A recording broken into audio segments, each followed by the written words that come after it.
Hey, welcome to the Wells Report. My name is John David Wells. Good to have you here on the broadcast. Yes, indeedy. Big news day. Let me see if I can make this just a little bit more, just a little bit better from a standpoint. There we go. Is that better? Hi. Welcome to the broadcast. It's Monday. It is the 6th day of June, year of our Lord, 2022. And today is the anniversary of D-Day. D-Day. When Allied forces stormed the beaches of France and changed the world. The greatest generation on their greatest day. And this is the anniversary. We'll be talking more about that coming up a little bit later on here on the Wells Report. Once again, welcome. Good to have you here. Very glad that you have joined us. No matter where you are, you can text me. You can text me here, and I hope you do. And I will refer to the chat room that we have here. We are currently streaming on Facebook. We're also streaming on Twitch. We're streaming on Twitter, and I think we're also podcasting on LinkedIn. Although I'm not exactly sure. I'm still trying to work my way through the maze that is making sure that what we have is a LinkedIn broadcast. On today's broadcast, we're going to spend a little bit of time talking about a Senate gun law deal. We'll be getting to that in just a few minutes. Matthew McConaughey of Texas has weighed in on this as well, not just with USA Today, but has also weighed in on Fox News as well, and we'll be going over what he has to say. In the next hour's podcast, the next hour of the Wells Report, we'll be spending a little bit of time also discussing the President of the United States is angry about his approval ratings. I wonder if he thinks the approval ratings are his fault. Probably not. Also, by the way, in case you don't know, the January 6th committee is having this supposed primetime hearing, and I'm trying to figure out whether or not you're going to be watching it. We'll be talking about that as well. They're getting some heavy-duty help with the production of this. A former ABC News president is going to be helping to produce that show. Are you going to watch it? I don't know whether I'm going to watch it or not. I'm not happy about the entire thing, but it does close the book on whether or not the mainstream media of the United States of America has any interest whatsoever in actually reporting the news, or whether they're going to simply report the politics as news, which is what they do, and that's probably one of the reasons why you are here. By the way, Amos Jr. has just showed up. Amos, thanks very much for coming by. I see you there, and I appreciate your first tweet today. So you essentially win the chat room derby today. So thanks very much for being here, Amos. I appreciate it. The President of the United States is also giving us, according to some people, Jimmy Carter's third term. What's interesting about that is I said that last year. I said I did not want, not third term. What did I say that for? His second term. See, that's a little typo on my notes here. My stack of stuff is from time to time I make a typo and I missed this one. So is President Biden giving us Jimmy Carter's second term? Okay, I think that's probably something we ought to take a look at, and we will a little bit later on here on the Wells Report. Out of big tech today, Elon Musk is souring a little bit on this Twitter deal that he wants to pull off, which would be great for everyone, especially you and me, us. We have to work that out. I mean, I don't have to work it out because, I mean, you know, Elon Musk he is an iconoclast. He's in his own league. He's the richest man on earth. And I do believe, however, he believes that Twitter should be a place for free speech, not controlled speech or censorship. And I'm amazed that Twitter is having problems giving him the information that he's supposed to be doing. But then again, you know, you have to understand, we have President Biden in the Oval Office. And the people that have to make the decision about whether or not Twitter is playing ball, the SEC, the Securities and Exchange Commission, they are an executive branch agency, and for all intents and purposes, they do the president's bidding. Normally, that wouldn't be a problem if we had a president, but we don't. We have a presidency by committee, and no one knows who the actual players on the committee are. I've referred to it as the presidium, which is something that is reminiscent of the old Soviet Union. They had a general secretary, they had a premier, they had all these people, but the actual decisions were made by this star chamber of people called the presidium. And that's what's happening here in the United States. Just my opinion, but I'm pretty sure that's the case. So when you start talking about how this government is trying to do something about the Second Amendment, and they are, you also have to remember that they're attacking the First Amendment as well. While the media has essentially abdicated their responsibilities to be a free press, we still need one. Again, probably why you are here today.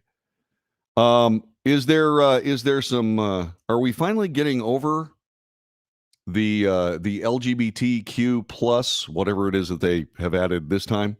Have they ever? Are we getting over this? You know, guys are starting to make decisions based on, I've had enough. For what I'm seeing, back in the day, gay life was this avant-garde thing that only the very, very cool had anything to do with, and you were just a moron if you didn't understand it. Moreover, you were a bigot because you were taking out your particular problems regarding your ideas about love and sexuality and so on and so on them. Well, guess what?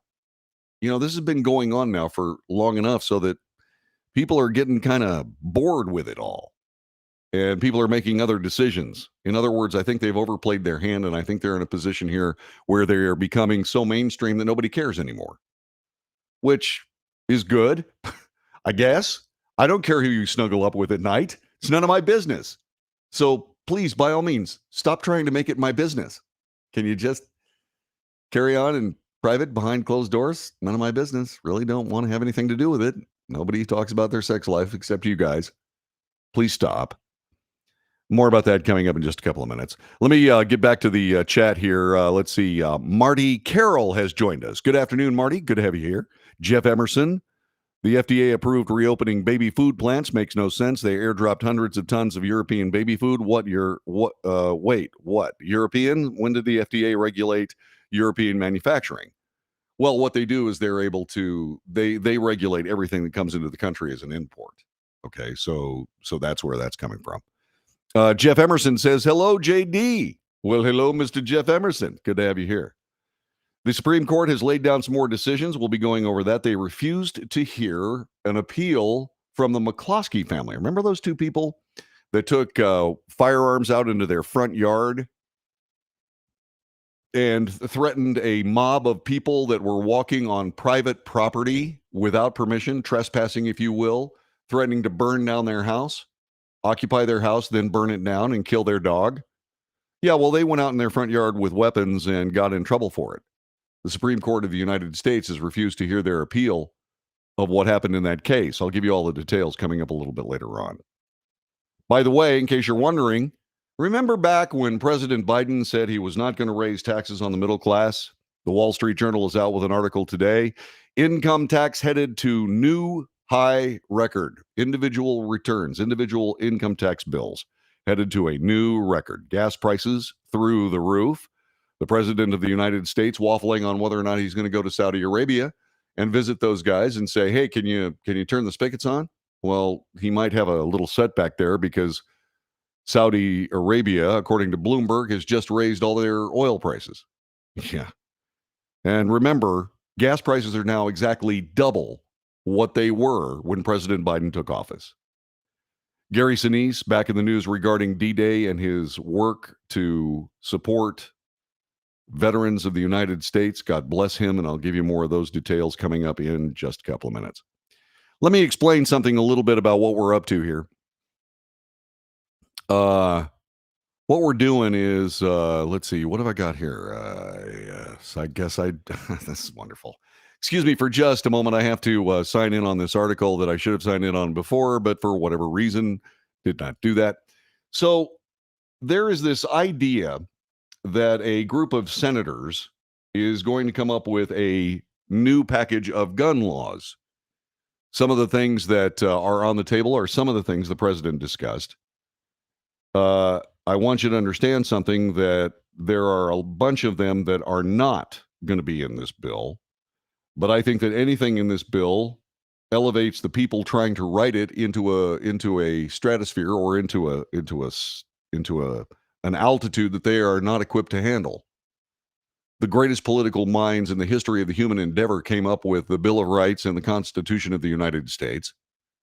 They are very clear about abridging the right of people to defend themselves and to carry arms. And yet here we are, abridgment left and right and center, after brave words saying that the Second Amendment is not an absolute right. I beg to differ. It is an absolute right. And we, the people of the United States, need to make sure that our leadership knows that we believe that that is an unlimited right. Now, I understand that there's you can have all kinds of conversations if you want to. You can have all kinds of conversations if you want to. But I want you to understand that intelligent people can disagree regarding what kind of weapons ought to be out in the marketplace. Fully automatic weapons? Probably not. But once again, I keep going back to these people in Washington, D.C. They are not equipped, nor are they qualified to be able to make any decisions of this nature based on the stupid decision making that they've made in the past. They can't balance a checkbook. They're not going to interpret the Constitution for me. How about you? Just saying. Want to say hi to Tarina, I guess is it Slate? Slaght. She's from Patton, Missouri. Folks are over the garbage. I was just talking about the LGBT plus people. They've realized it's a minority. It's a teeny weeny minority. It's somewhere between 5 and 10% of the people of the United States have a dog in this hunt, right? But and once again, I don't think anybody in America cares anymore. I don't think that's anything they have to continue beating us over the head with. Yeah, I agree with you, Tarina. Thanks very much, by the way, for joining us. It's very nice of you. Key senators said today, this, by the way, according to the Washington Post, key senators said yesterday that there's growing more momentum to forge a bipartisan congressional response to recent mass shootings that could toughen federal gun laws for the first time in a generation. The deal is not yet in hand, they warned. The delicate talks are expected to continue for several more days as negotiators seek to garner enough Republican support to get a compromise bill through the Senate. Should an agreement come together, it's certain to fall well short of the parameters President Biden laid out in a White House speech the other day. We covered it here on the Wells Report. He called for renewing the federal assault weapons ban that expired in 2004, significantly expanding federal background checks for gun buyers, removing the firearm industry's immunity from lawsuits, which is patently ridiculous. And by the way, there's an interesting contrast here. One of the stories we're going to deal with regarding government medical care is that the people at Medicare have decided to start suppressing reports of patient harm among doctors that hurt their patients. They're going to suppress those reports. Are they really? No kidding. Huh. I wonder what that means. Actually, I know what it means. For all of us that have said that the government is ill-equipped to even do basic things like balance a checkbook, they still want to have more of our medical care. What's that word? No, absolutely not. What do you mean you're not gonna let people? You're gonna try to suppress reports of patient harm among Medicare doctors? Are you nuts? Yeah, we got a lot of things to discuss today, and I'm glad you're here to hear us discuss them. And once again, by all means, give us a text. Be there. Do that.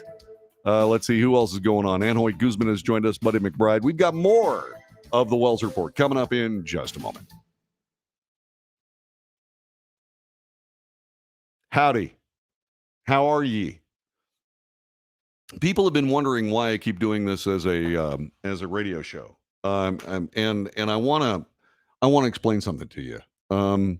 There are a couple of things afoot here, and I want you to understand what we're talking about. And one of those things is that we're planning on putting this back on the air somewhere at radio stations around the country, and continue to rebuild the affiliate base for the Wells Report that we had. Okay, and what I want to make sure of is that those radio stations can get a hold of this radio broadcast and plug it into their programming at any time they choose. Now, what's going to end up happening is that I'm purchasing equipment that will make it possible for me to take these videos, all of these, and edit them down into 1 hour podcasts. It'll be Wells Report, like for example, today, it'll be Wells Report 0606 221, 2, and 3. Okay. And so people can listen to each hour of the Wells Report as they see fit whenever they want to. Those will be the podcasts. But we're also going to be on the air at radio stations around the country again. As you know, I left the USA Radio Network. I wish them nothing but success. But like I said, we decided to part company, and that's good. Okay, good for them. If they don't need the Wells Report, that's okay. The Wells Report does not need the USA Radio Network in its current form, and so stand by, because there will be more things. Anyway, what I'm going to do is I'm going to take all these hours, edit them down into 3 individual podcasts, and that'll make it a lot easier for you guys to deal with. There will be some commercial matter here. We are going to ask you to support the Wells Report by supporting the advertisers that we have. But instead of me talking to you during this time, there will be commercials, and I'm hoping that and they'll be on video as well as audio. And so I'm hoping that you'll be willing to support this broadcast.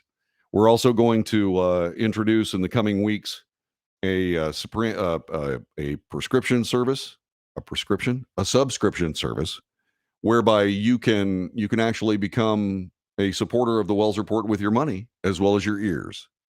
And hopefully you'll be willing to do that. Let's see, Jonathan Martin, my brother from the Texas State Guard. How's it going, brother? We miss you. You coming back? When? Let's see. We got 18 seconds before the music starts back up, so I'm going to be quiet now. So just hang in there, all right? Okay.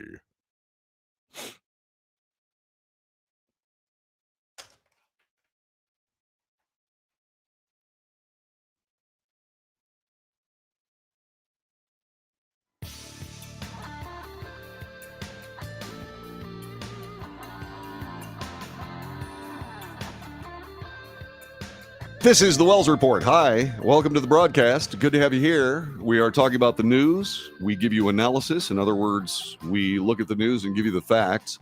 I make commentary on the facts and the news, drawing contrast between the two, and then we debate. Now, once again, we are very slowly crawling back into this. I had intended to get an awful lot of stuff done between the time that I left my Texas State Guard mission down on the border of Texas and Mexico. I was a soldier of Texas for like 8 months, and we're trying to figure out how we can put the rest of this stuff together. And Frontier Communications, the absolute worst internet provider, television provider, they are terrible. And I called them, I don't know, 2 weeks ago to get telephone lines installed in the studio. So sooner or later, you're going to be able to call me on the phone and just say whatever you want. Right now, we've got the text thing on the live stream near you, so please feel free to use them. Let's see. David Bailey says hi from South Texas, and good to see you too, David. Thanks very much for joining us. So once again, there is an agreement that is currently being worked out by a bipartisan group of senators. Okay. And it is going to fall short of what the president asked for last Thursday. A proposal that might encourage states to set up red flag laws that will allow authorities to keep guns away from people thought to be a threat to their communities or themselves remains under keen discussion. I have a problem with red flag laws, and the reason I have a problem with red flag laws is because of the way that leftist politicians handled license to carry. In other words, concealed carry permits around the country. in in states where you really had a tough time getting a license to carry concealed, the reason is because they had laws that said, if you have a good reason, we will allow you to. Well, nobody had a good reason. In a county in Southern California, 5.5 million people live there. There were 846 concealed carry licenses because of this law. The chances that somebody carrying a concealed weapon would be able to either defend themselves or do it legally or any of the kind was minuscule. It was in the 0.00 percentile. And so when you talk about red flag laws, it's going to be amazing to see just how far the government is going to go to invoke red flag laws. So I have problems with those. And especially with all of this, and I'll get to this in just a couple of minutes. We're trying to solve the wrong problem. We are. We're trying to solve the wrong problem. Let's see. Regarding this negotiation, it's really tough sledding. I've never been a part of conversations that are this serious and thoughtful before, and I know that Republicans and Democrats who are at the table with they are all focused on with total sincerity to get an agreement. This, according to Senator Chris Murphy of Connecticut, the Democrat negotiator. Senator Patrick Toomey of Pennsylvania, he's a Republican, another member of a small group of senators trying to hash out a potential deal, told Face the Nation over the weekend that discussions, while intensive, do not guarantee any outcome. But it feels to me like we're closer than we've been since I've been in the Senate. He co-led a failed 2013 effort to expand criminal background checks for gun buyers after the Sandy Hook elementary school shooting. The negotiators, Democrat leaders, have seized on a growing sense of national outrage. And I want to talk a little bit about that. And that's kind of sketchy because I have to point out some things, and we'll get to that in a second. First, let's go back to this bipartisan idea. What happens when you have bipartisan anything? What happens? Well, you forego the two-party system, the two-party political system. You forego that. And what ends up happening is you have a ruling class and then the rest of us. That's how all this happens. And so when we hear bipartisanship, what we're talking about is we're talking about the government, of the government, for the government, by the government, instead of government of the people, for the people, and by the people. These people are theoretically representing us, but when they get together with bipartisan ideology, they only represent themselves. You know it. I know it. And you also know that after years and years and years of watching this gobbledygookian just gobbledygookian haphazard foolishness up there, that these people can convince themselves of anything inside the Beltway in Washington, D.C. And we don't need them doing that at all. So that's thing number one. Thing number two, you've already heard me say, these people aren't qualified to be able to make these decisions. They can't balance a checkbook, and they're trying to figure out how to interpret the Constitution, how to abridge a constitutional right. Really? Yeah, that's not possible. That's just not possible. Now, there are certain things that I think we can certainly discuss, if not even agree on. But what needs to happen is that the Republican caucus in the Senate and the Democrat caucus in the Senate need to come up with their own ideas and discuss them. They need to come up with their own ideas. They need to say, okay, this is the Republican plan. This is the Democrat plan. Are there commonalities? And if there are, then they can probably put that together in a bill and vote on it, and so on and so on. Whether or not the people will agree or disagree will be immediately shown to everyone during the next election, assuming we have real elections. That's another problem. These very same people that are sitting here working through the idea of how to interpret or abridge constitutional rights, not just the Second Amendment. These are the people that that for whatever reason come up with the foolish notion that they can actually affect change. And they They aren't the people who need to affect change. And besides, like I said, they're trying to solve the wrong problem. The problem is very, very simple.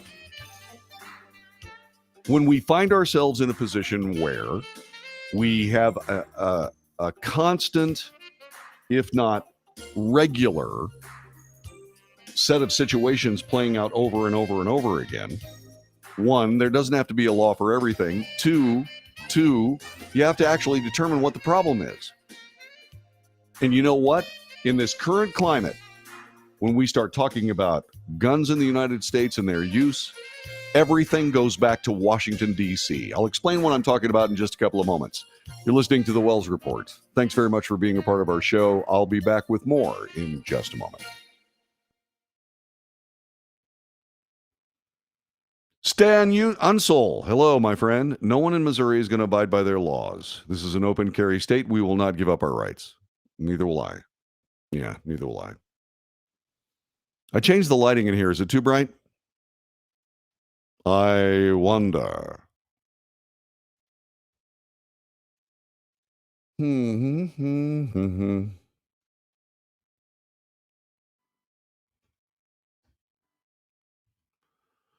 Do do do do do do do.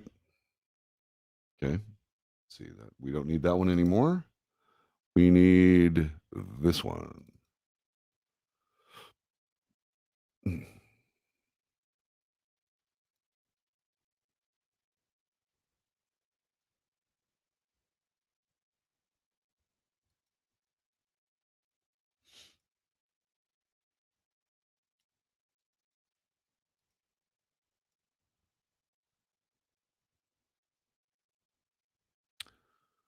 Let's see. Replying to Hanoi Guzman, I just read Afghanistan is enjoying the free reign of Al Qaeda. Yep, that's a fact.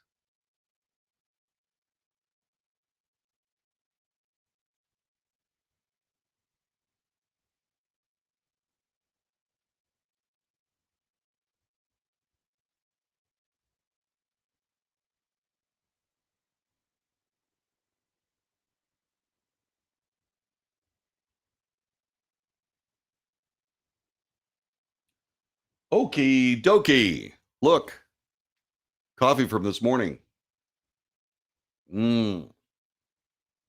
Delicious. How was your weekend? What'd you guys do?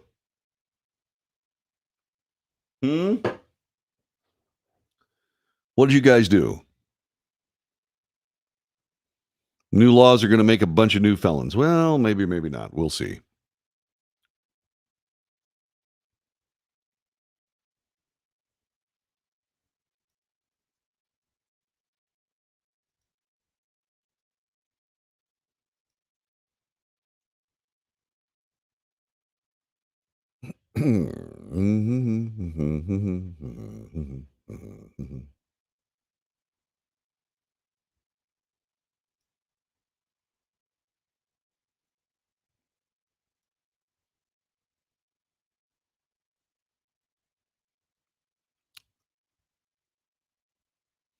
So what's going on? How do you like what we're doing so far?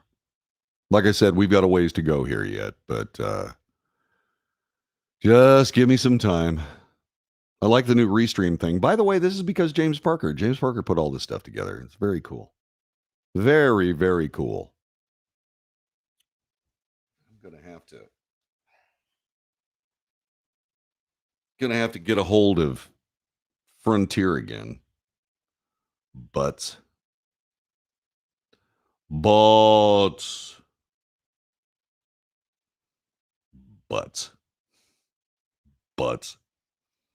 do do do do do do do doodaloo doodaloo doodaloo doodaloo.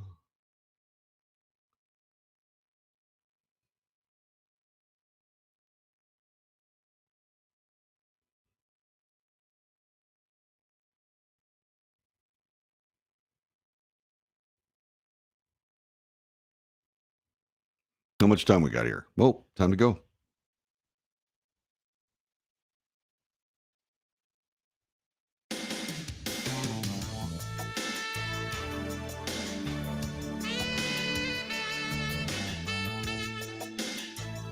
You are listening to the Wells Report. Hi. In some cases, you're watching it. The only problem with this broadcast so far is my face. There's nothing I can do about it. It's what I got. What they gave me. So we're listening to this bipartisan group of senators that are trying to come up and work out a package of new gun law based on gun violence in the United States. And they tout the fact that it's bipartisan, which to me is just plain dangerous. Bipartisanship, as you know, creates a ruling class and the rest of us. The Constitution starts with the words, we the people, not we the politicians. And when the politicians get together to discuss things amongst themselves, there is no adversarial relationship between the parties. As a matter of fact, bipartisanship means that they're actually working together. That's not the way to do it. The parties should be adversaries with the single direction, the single belief in the Constitution of the United States, the Bill of Rights, and the people. They should both be working from those points of view, but adversarial to how to get to those those particular people taken care of. How to best serve the people of the United States. This government does not operate in the interests of the people of the United States.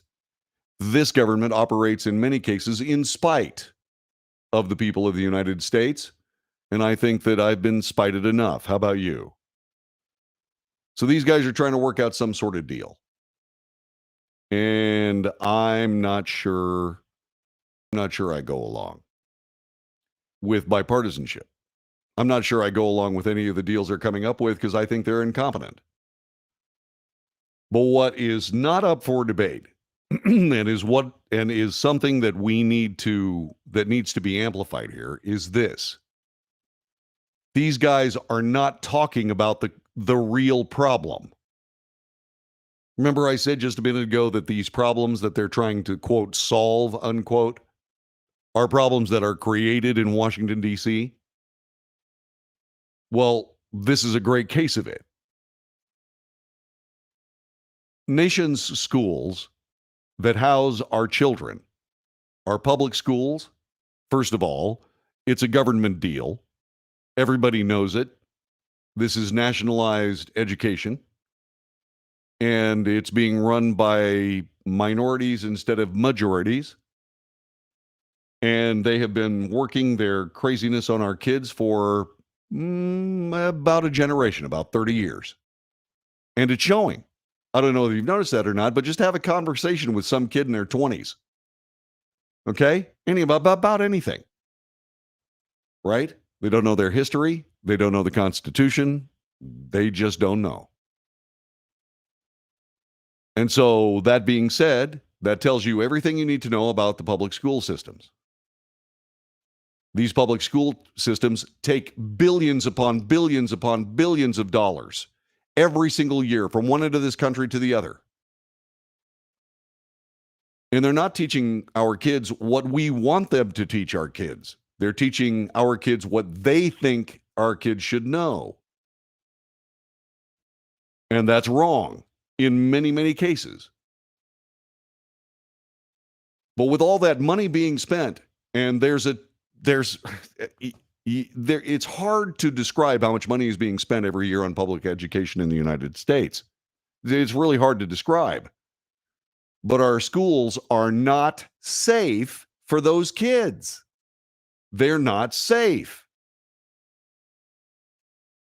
The teachers and the principals and the educators decided to stop demanding proper discipline from our students. Therefore, we keep graduating another graduating class every year like clockwork, another graduating class of kids without discipline. And boy, does that show. Boy, does that show. It's horrific. And so what ended up happening? Well, things got out of hand, and suddenly we had school police. We have police officers. Instead of taking you to the principal's office for a good spanking, they arrest you. Excuse me? Which do you think is, say, well, I don't know, more traumatic? A spanking from a principal or being perp walked with handcuffs on through the hallways of your school? Which do you think is more traumatic? Unbelievable. Unbelievable. And that's not working. School resource officers. Nah, no, they're not interceding. So that's not working. So what do we need to do? We need to harden the schools. We need to make sure that our children are protected. We need to do the right thing by our kids. And these guys are not working on that. What they're working on is to make the rest of us as defenseless as our children are.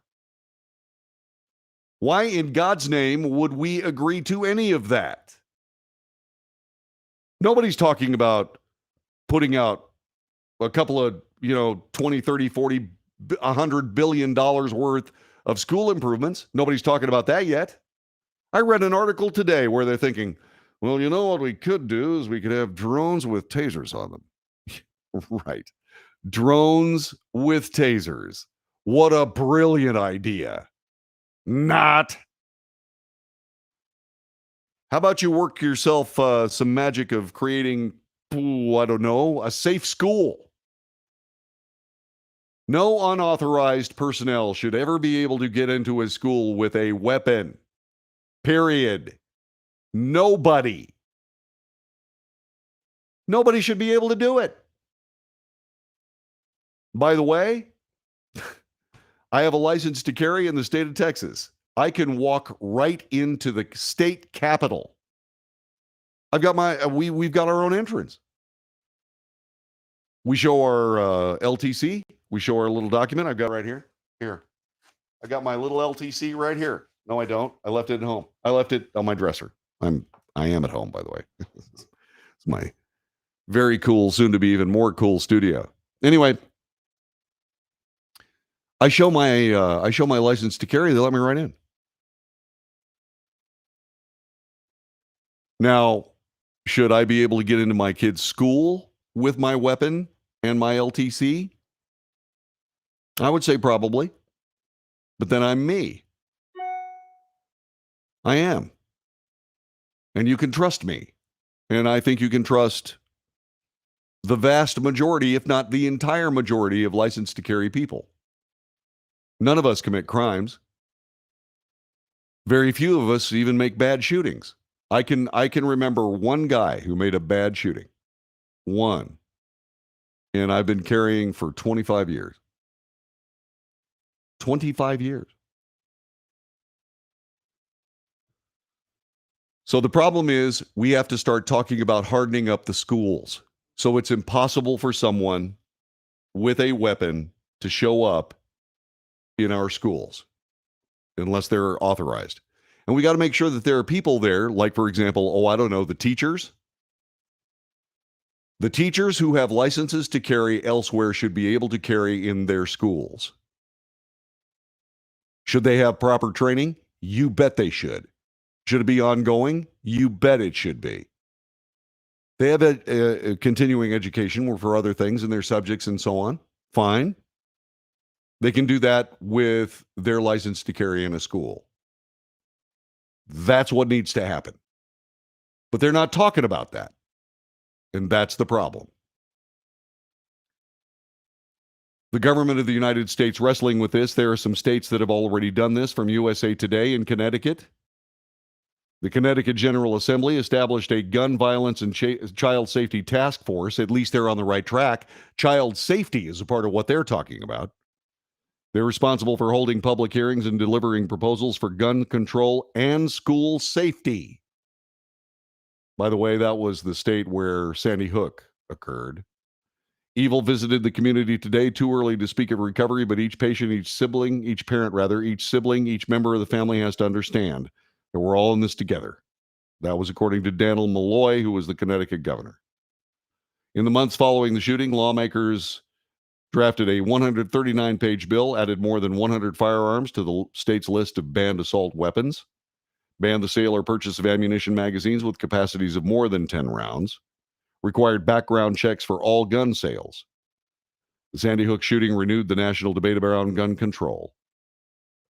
In California, gunmen armed with assault rifles and handguns opened fire during an event at the Inland Regional Center located in San Bernardino, California, leaving 14 dead, 22 injured. The response in the wake of those shootings, California lawmakers looked to introduce a comprehensive package to revise the state's gun laws and revisit previously stalled proposals, including a bill that would have closed the loophole, allowing semi-automatic weapons to have a recessed bullet button, which was a hoax. I don't know what they were talking about there. One of the semi-automatic rifles found was fitted with a bullet button. All right, whatever. Among the new proposals and previously stalled bills that were reconsidered was outlawing the manufacturing and sale of all semi-automatic weapons with a capacity to be fitted with a detachable magazine. That's a no-go. And you're saying, well, now wait a minute. What do you mean, detachable magazine?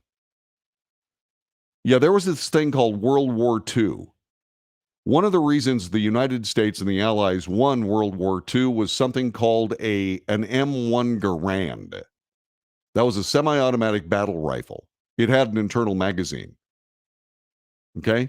If you can win a war with a semi-automatic rifle with an internal magazine, detachable magazines are not the problem. Absolutely not.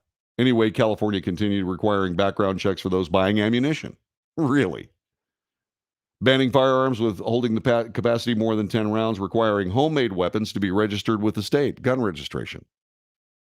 7 months after the shooting, Governor Jerry Brown signed 6 new gun laws into law. The states closed the loophole allowing bullet buttons, whatever those are, a measure that Brown previously vetoed. The state also passed measures to restrict firearms with a capacity holding more than 10 rounds, a background check to purchase ammunition, and to restrict straw purchasing, unless, of course, you're the Obama administration and you're trying to create a pretext to craft national gun legislation, in which case straw purchases are perfectly okay. He vetoed some other bills, one that would have made it a felony to steal a gun, saying a similar measure was slated to appear on the state ballot later this year.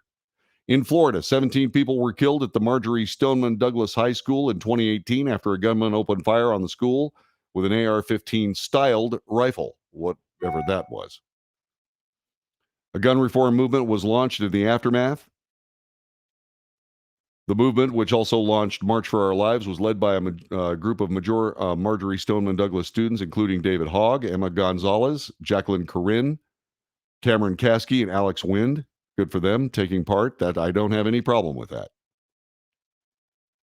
What happened was during the aftermath, Florida lawmakers worked on bipartisan legislation with proposals including creating a program to arm school officials, requiring a 3-day waiting period for the majority of long gun purchases, raising the minimum age to purchase those weapons to 21, banning the sale and possession of bump stocks. After weeks of debate, Florida lawmakers approved a bill in a bipartisan vote despite opposition from the National Rifle Association and then Governor Rick Scott. He signed the legislation into law. Along with the increased age minimum and imposing a 3-day wait period, the legislation created a red flag law, which allows authorities to confiscate or temporarily bar the purchase of firearms from individuals who are deemed dangerous. In the days following the school shooting, Senator Chris Murphy, the Democrat from Connecticut, voiced approval for the gun laws passed after Parkland. The Florida law is a good law and a sign of what's possible. It married together changes to Florida's gun laws with some significant investments in mental health and school security, which is the problem. In Colorado, a 21-year-old man opened fire at a Boulder grocery store in March of 2021, killing 10 people. 10 days before the shooting, Boulder voted to ban assault weapons. The measure was blocked in court. The court ruled the city could not ban assault weapons due to a preemption in the law that prohibited cities from passing stricter gun laws than the state. The response? In the weeks following the shooting inside the King Soopers grocery store, state lawmakers proposed bills to attempt to curb gun violence, requiring individuals to safely store firearms and report any loss of stolen firearms, tightening an already existing law that allows the removal of firearms from individuals charged with domestic violence, which, by the way, is not good because what happens is that someone will accuse their spouse of domestic violence without any kind of a law, without without any kind of hearing, without anything, just like that. It's just gun confiscation. Establishing an Office of Gun Violence Prevention for the state, banning individuals with violent misdemeanors, including child abuse convictions and sexual assault, from purchasing a firearm for 5 years. Colorado lawmakers passed a series of bills. Governor Jared Polis signed the legislation into law weeks after the shooting. The state also passed a bill overturning Colorado's preemption law, making the Centennial State the first state in the country to do so, allowing cities to set stricter gun regulations than the state. Right? New York. 10 black people killed in a shooting at Tops Friendly Market in Buffalo, May 15th. Authorities said the gunman targeted a predominantly black community. He was inspired by a racist theory. He also said he was a leftist. He also used an AR-15 styled weapon, whatever that is. It's probably an AR-15. He used that because he knew it would inflame the passions of politicians around the country. He was a leftist crazy man who did a leftist crazy thing in an attempt to try to create gun law. That's something I want to spend a little bit of time talking about here. And I'm going to tell you that it's a bit sketchy. It's coming up next. You're listening to the Wells Report. I am John David Wells. We give you the news. We analyze the news for fact. I make commentary on those facts and that news, and then we debate it. That's the check and balance. That's the check and balance, because I don't just run off at the mouth. And I'm not somebody that believes I'm 100% right. We'll be back with more in a moment. All right, so let's see what else is going on. Went to church and watched my NASCAR race at Stan Unsel. That's where he's going. That's what he said. Hey, JD, if you haven't seen yet, Top Gun Maverick is a fun flick to watch. I have not seen it yet. I want to go. Tried to go last Saturday night, no seats. Let's see, where else? Where did the money come from? Are you talking about the money that the kid used to buy the weapons? I don't know. CHL license allows one to skip the federal background check. I found out on Saturday, correct. School shootings would not be happening, period, if people were actually held accountable for crimes. No one's afraid of being truly punished or put to death for their crimes. That's why politicians don't care how much they go against the rights of the people. Nothing will happen to them. Bob Barker lives? Huh? Oh, you mean truth or consequences? Okay. So yeah. I mean, you're in a situation where prosecutors aren't prosecuting law. They're not. I think that if you, honestly, this gets back to, death penalty issues, something that, hard to talk about, not necessarily, worthy of a talk show, but I'll tell you this. We need to stop allowing people on death row to go for decades before their sentence is carried out. We need to absolutely have an expedited death penalty law. And what does that say? That says this. If, first of all, a death penalty would only be used when there was no doubt as to who committed the crime, when and where and why. That's thing number one. The rest of it's life without parole.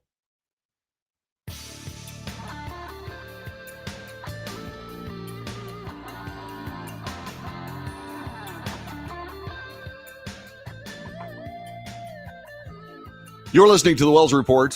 Thanks very much for doing so. I hope you're enjoying this podcast. By the way, we're going to be talking more about this next hour. Matthew McConaughey has weighed in on gun law in the United States. He is certainly entitled to his opinion, but he's been flirting with politics for a while. There was an idea that maybe he might run for governor of the state of Texas. And I said at the time, well, if you really want to do that, Mr. McConaughey, you're going to have to come up with actual hard and fast opinions on things. And he hasn't learned that yet.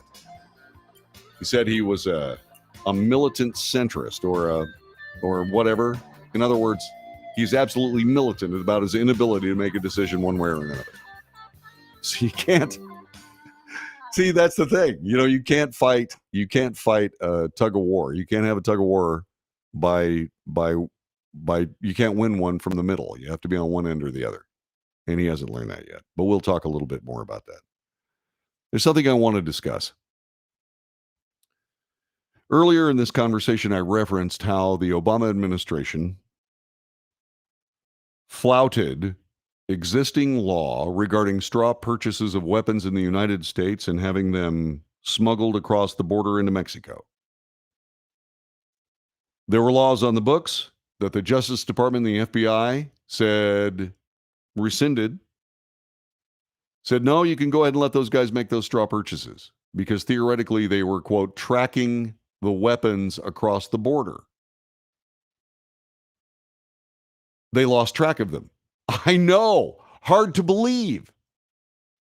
Brian Terry's dead because someone with one of those weapons killed him. We have seen that there's a willingness to allow rampant crime on the part of leftist politicians in order to make a political statement or try to force political action. And all I can say about that is this is a matter of record. I find it curious about the timing of these shooting events in the United States. The presidency is going poorly, very badly. And when things were going badly for the left during the Trump administration, as Donald Trump was working to dismantle the leftist political agenda in the United States, working very, very quickly and very, very well, they panicked. And what did they do? They sent out the thugs, the Black Lives Matter people. Riots from one end of the country to the other, nobody stopped them. In fact, leftist politicians running those cities told their police to not stop them. And then they were talking about how peaceful protesting is okay. There was good trouble. In other words, you can get into trouble, but it's for a good reason. Yeah, that's called anarchy. Then, of course, that being the new standard, the people of the United States, when they disagreed with an election, they were concerned about what had happened, went to the Capitol. None of them were armed. No fires were set. No Wendy's burnt down. No ransacking of retail goods. None of that happened. And there were FBI wanted posters for the people that actually made it into the Capitol that circulated this entire nation. Did they do any of that for BLM rioters? No. No, they didn't.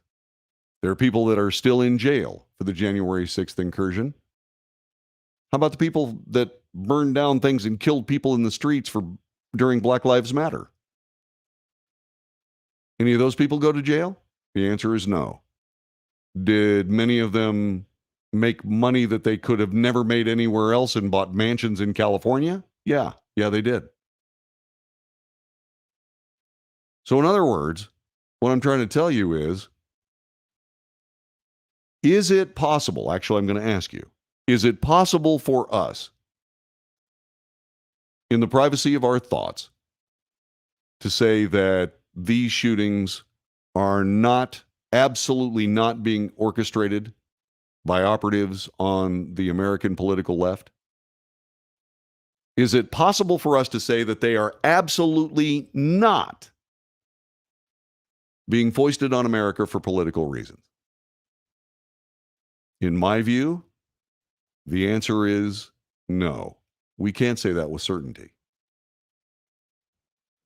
Because we have seen the left use crime in order to facilitate other laws that are indeed unconstitutional. President Biden said last Thursday, this is not about infringing on people's rights. This is about protecting children. But nothing he said in that speech did anything to protect children in schools. Nothing. It was this leftist agenda to disarm America in some way, shape, or form. Do I believe that it's very, very possible that the left has done it again? In other words, sent out the thugs to create a pretext for legislative action? Yeah, it's possible. I cannot sit here with certainty and say that that's not possible. Because in recent times, we have seen it with our own eyes.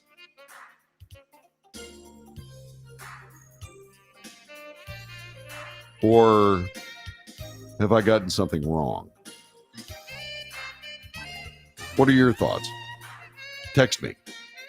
Do it immediately. I'm waiting. It's good to have you here. First day back from the weekend. Hope you had a great work day today. And I hope you're getting something out of this broadcast.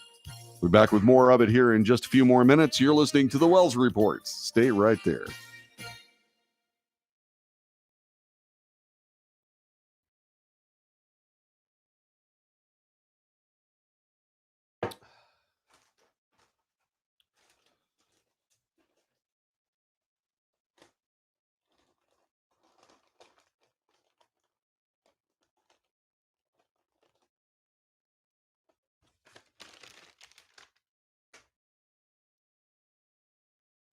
Trail mix, nuts and berries.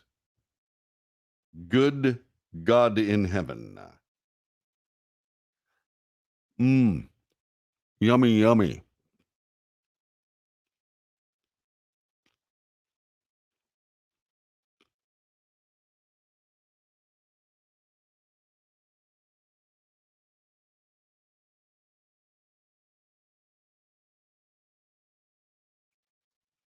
Hey, Stan, you believe the left is what? Libs are what? Absoniye? Absoniye. That's a word I've never heard of.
Freedom of speech is under attack. We always find a way to persevere. We as conservatives have ultimate faith in people. The birthplace of Jesus. Give it to God. He is doing this for a reason. This is about veterans. There is a way to find justice. Absolutely beautiful. And it all leads to this. Fixed it. Okay.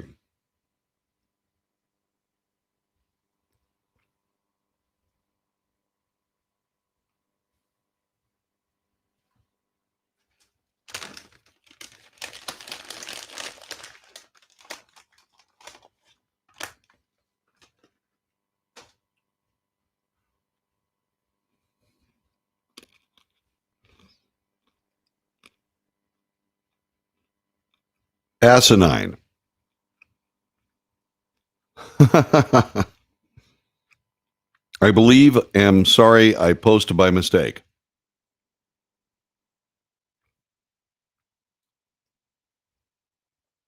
New folks.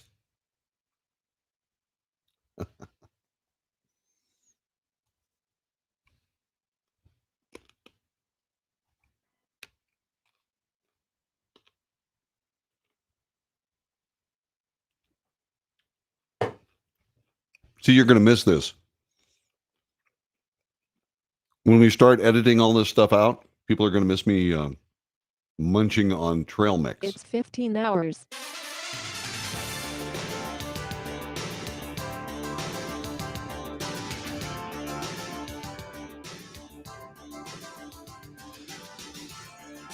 North to south, coast to coast, around the world, you are watching and listening to The Wells Report. My name is John David Wells. We give you the news.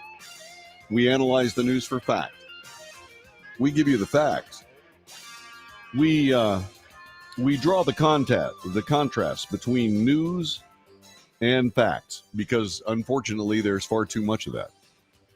I make commentary, and then we debate the commentary because I'm not the Oracle of Delphi. I don't know everything. There are a lot of people in this job that believe they do know everything. I'm not one of them. I give you information. I tell you what I think about it. You tell me what you think about the information and what you think about what I think about it.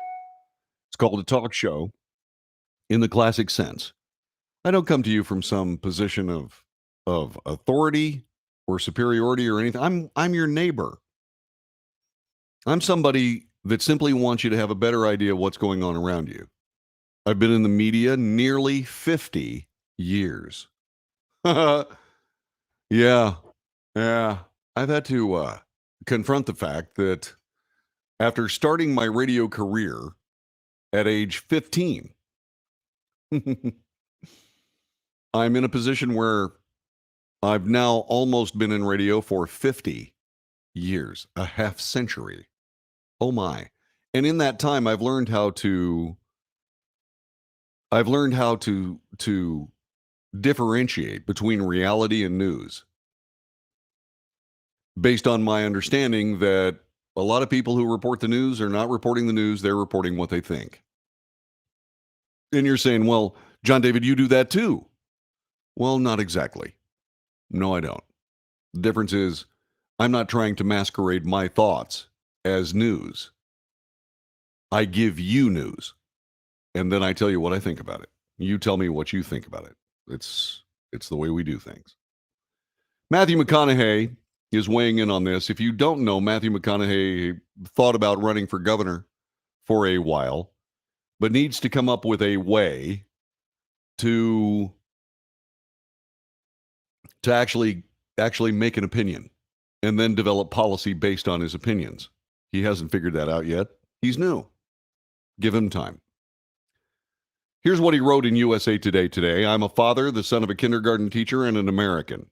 I was also born in Uvalde, Texas. That's why I'm writing this. I believe that responsible, law-abiding Americans have a Second Amendment right, enshrined by our founders to bear arms. I also believe we have cultural obligations to take steps toward slowing down senseless killing of our children. The debate about gun control has delivered nothing but status quo.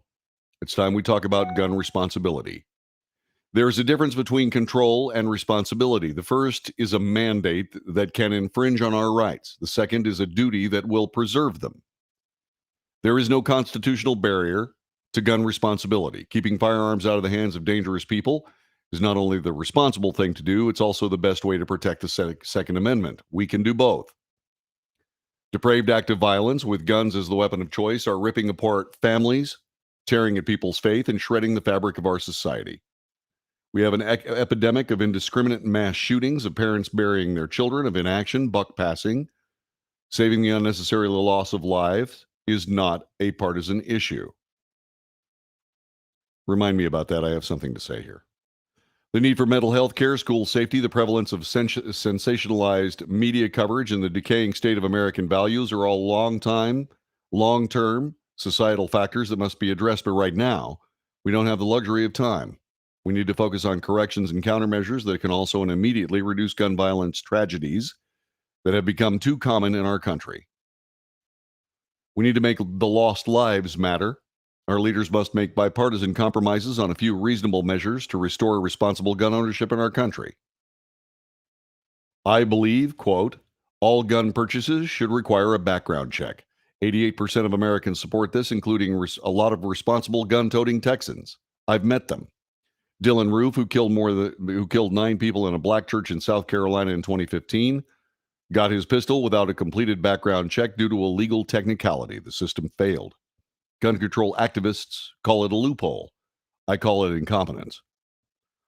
Unless you're in the military, you should be 21 years of age to purchase an assault rifle. I'm not talking about 12-gauge shotguns or lever-action hunting rifles.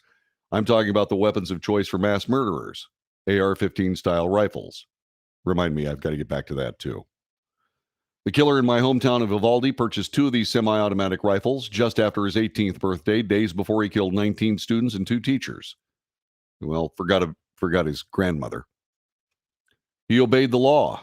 Had laws been different, perhaps I wouldn't be writing this today. Red flag laws should be the law of the land. These measures, which are already in effect in 19 states and Washington, D.C., empower loved ones or law enforcement to petition courts to temporarily prevent individuals who could be a threat to themselves or others from purchasing or accessing firearms. These laws must respect due process, judicial review, and hold to account individuals who might abuse such laws. Here's the third one. We need to institute a national waiting period for assault rifles. Individuals often purchase these weapons in a fit of rage, harming themselves or others. Study shows that mandatory waiting periods reduced homicides by 17%. Gun suicides account for the majority of U.S. gun deaths. A waiting period to produce an assault rifle or purchase an assault rifle is an acceptable sacrifice for responsible gun owners when it can prevent a mass shooting, crime of passion, or suicide. Integrating gun safety training, safe storage proposals, bolstering school safety are also beneficial, but they are not just government-only solutions. Companies, private organizations, and responsible gun owners have a big role to play. I want to be clear. This, by the way, are the words of Matthew McConaughey. I'm not under the illusion that these policies will solve all of our problems, but if responsible solutions can stop some of these tragedies from striking another community without destroying the Second Amendment, they're worth it. This is not a choice between guns or no guns. It's the responsible choice. It's the reasonable choice. It's quintessentially an American choice. Where I have the right to be me, you have the freedom to be you, and we have the responsibility to be us. To find common ground, both sides are going to have to answer the call and reach for the higher ground of our collective responsibility. Business as usual is not working. That's just how it is, cannot be an excuse. The heinous bloodshed of innocent people cannot become bearable. If we continue to just stand by, we're living a lie. With every right, there comes a duty. For ourselves, our children, and fellow Americans, we have a duty to be responsible gun owners. Please do yours and protect the Second Amendment through gun responsibility. It's time for real leaders to step up and do what's right so we can each and all just keep living. That's a good piece. He actually thought about some things, but like a lot of people that are not really involved in all of this on a regular basis, he made some mistakes. Depraved act of violence with guns as the weapon of choice are ripping apart families, tearing at people's faith, and shredding the fabric of our society. In point of fact, the number one weapon of choice when it comes to violence is a hammer. It is far and away the most popular form of homicide in the human endeavor. And in the United States, right now, more people die because of blunt instrument trauma than they do of gunshots, by a long shot, pardon the pun. He didn't put that in there. He doesn't know. It's okay. He's learning. Right? We don't have the luxury of time. We need to focus on corrections and countermeasures that can also immediately reduce gun violence tragedies that have become too common in our country. Matthew, start talking about hardening our schools to make it impossible for people with weapons to enter that school. Any school, at any time, for any reason. The billions upon billions upon billions of dollars being spent on schools can certainly be, some of it can be channeled into school security, real school security. Once again, you need to have people protecting those kids. I say it should be the teachers, only the willing ones. You see, there are 2 ways you can be responsible, to use your words, Matthew. You can either learn how to operate a weapon responsibly, competently, and continue practicing like I do, or you can become absolutely amazingly good at first aid, up to and including being able to do first aid on a gunshot wound. The teachers that don't carry weapons ought to carry first aid kits. I mean, real ones, trauma kits, and know how to use them. That's what needs to happen. We need to harden our schools, and we need to make sure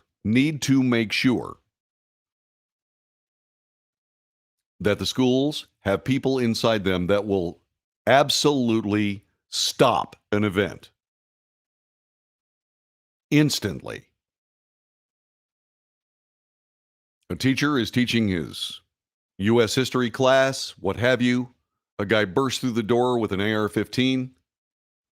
The teacher should reach into his pocket, pull out his very well-rehearsed semi-automatic handgun, and end the event right there.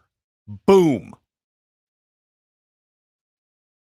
Then you take the kids out the other door, and you make sure that the kids that just witnessed that are talked to and cared for. That's what needs to happen. And this will stop. This will stop. But nobody's talking about that right now. By the way, he also talks about we don't have the luxury of time. Snap decisions, snap judgments. I mean, we don't even have all the kids. The funerals aren't complete yet. And yet, everybody, politicians from one end of the country to the other, are demagoguing the issue and trying to come up with bipartisan relief for this horrifying event. We can't make snap judgments. We have to do this properly. We don't have the luxury of time. He also talks about how the weapon of choice is an AR-15 for these shots, for these shootings. Not the case. The weapon of choice are handguns. They are the most regulated weapons in society.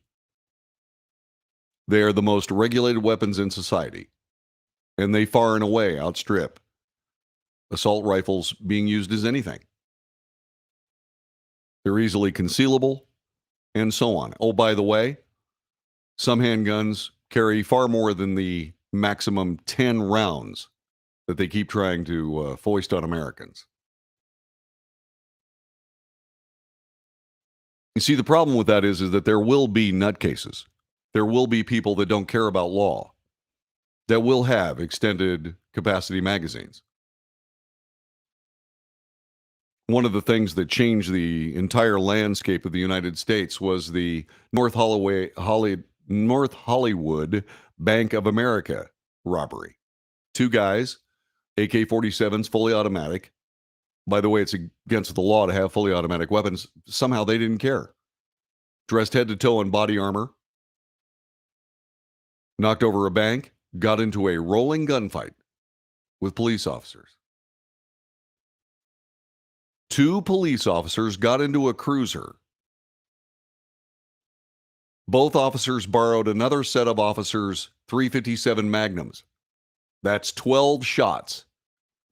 And went up against 2 guys with AK-47s. And took them down. You don't want those officers to be in that situation.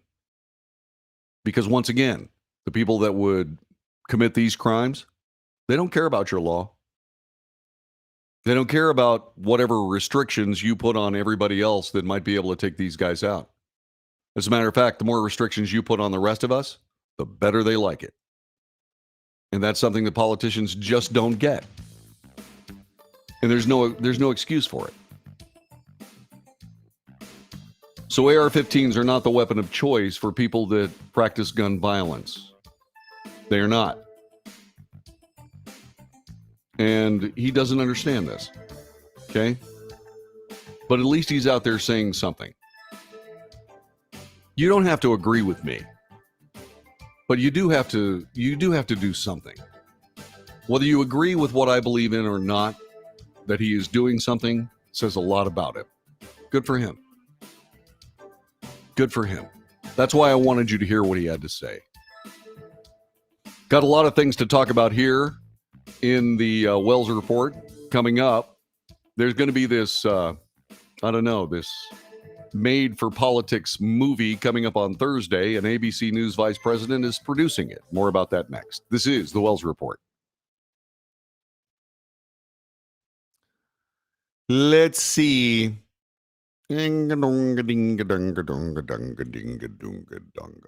Forgive me, JD, for the crazy words. My fingers don't work so well. Amen. Don't worry about it, brother. I'm just playing with you, man. Howdy, says J. Randall DuPape. He has a little car called Kitty.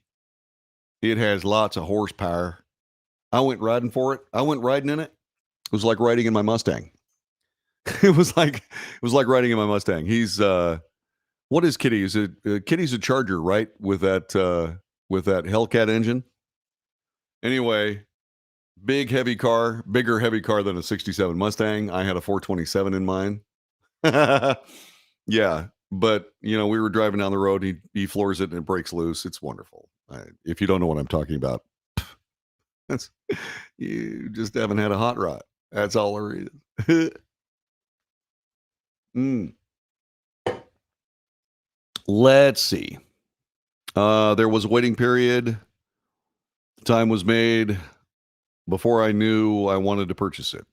Yeah. Good afternoon, Kelly Lyons. Kelly came down over the weekend. Sure was great to see her. Oh, it's a Challenger, not a Charger. Yeah, there you go. Jay Randall says, oh, it's a Kitty is a Challenger, not a Charger. There you go.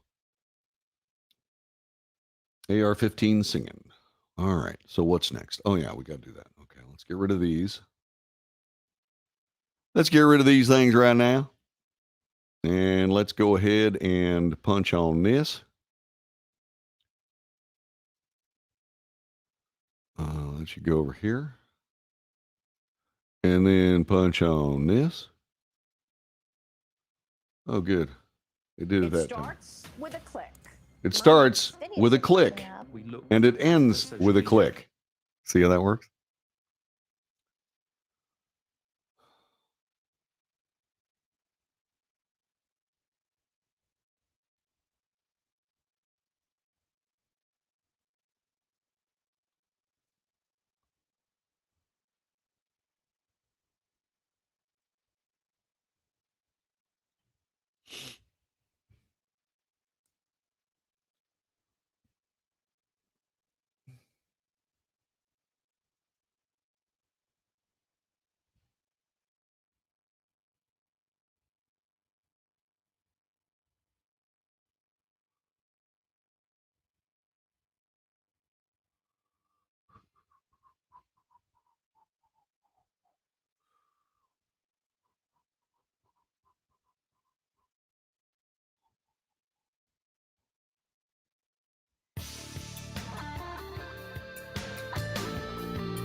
You are listening to the Wells Report. My name is John David Wells. Our telephone number is 844 Radio US, except that's not the case.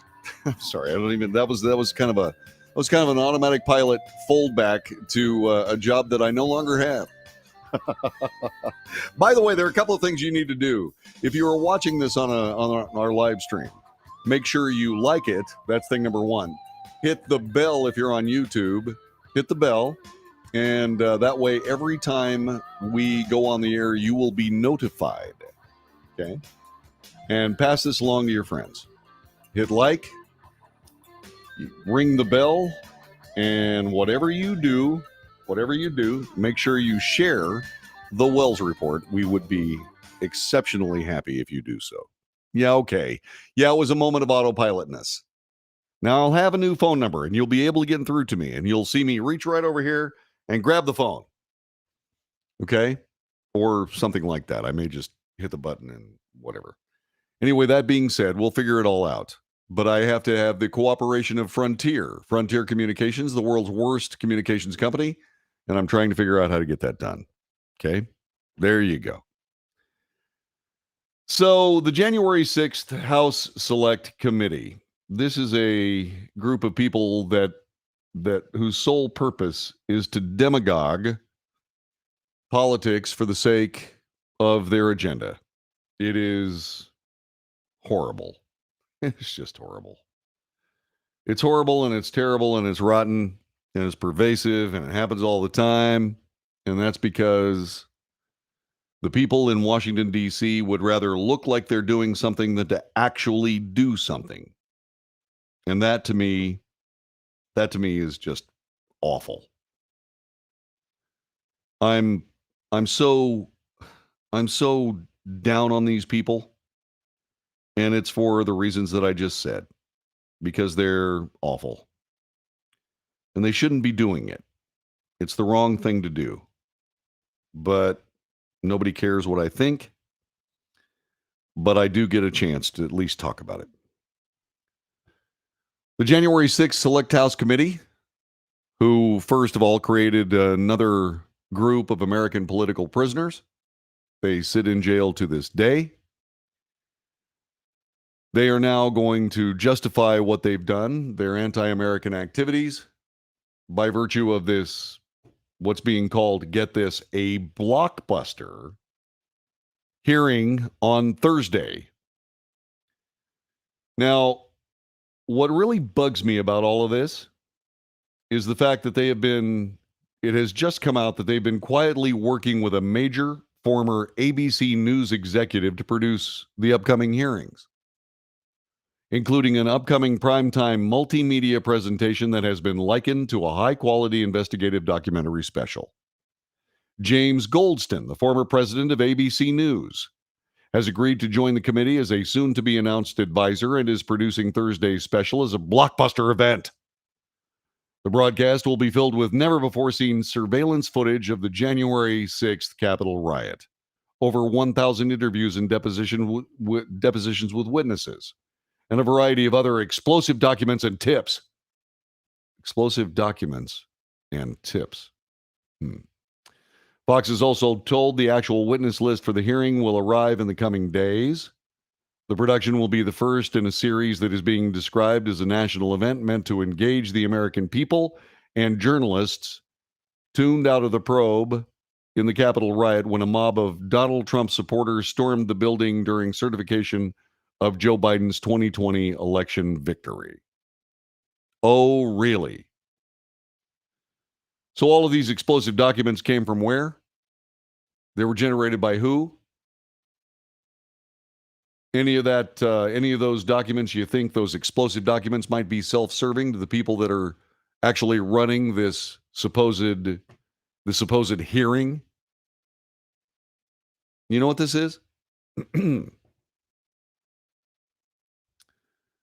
This is a propaganda film. You know those Nazi propaganda films that showed Adolf Hitler as an amazing statesman?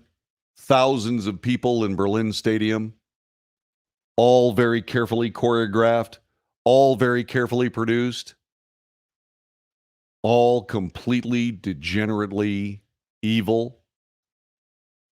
That's what this is. That's what all this is.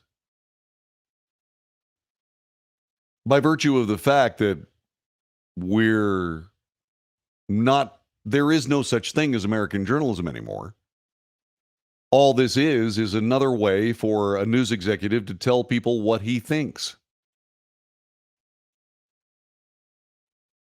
And the coupling of the supposed propaganda specialists, that's what they actually are, the supposed news executives and the politicians coming together to craft a very carefully choreographed, very well-produced blockbuster event should absolutely send shivers up and down your spine. It's one thing to have a hearing. It's one thing to have that hearing on national television. But this is a media event.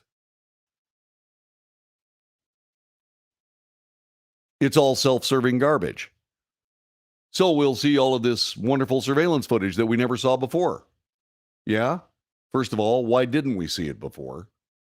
Because this isn't the first time this has all been heard. Why didn't we hear it before? Why didn't we see it before? That's thing number one. Thing number two, who edited all this? This ABC News executive?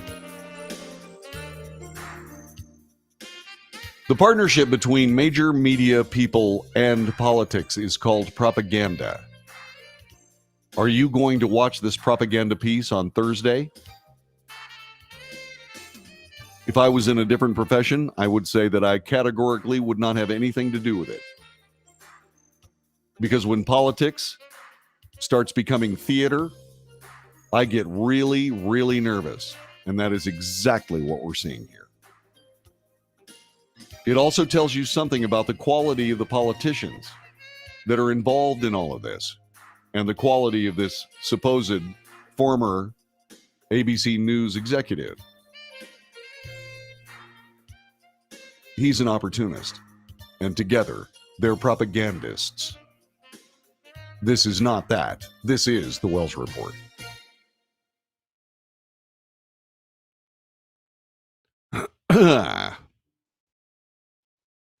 Okay.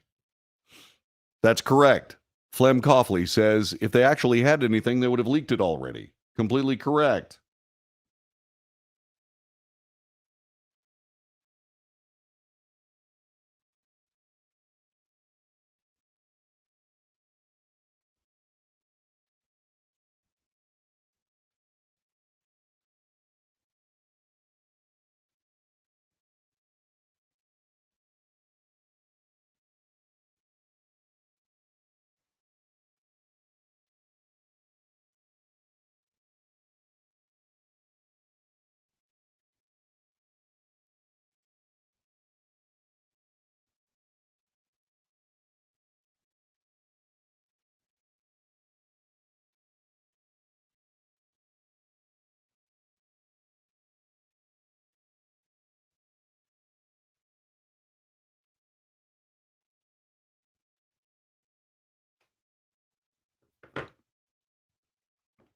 That is just gross.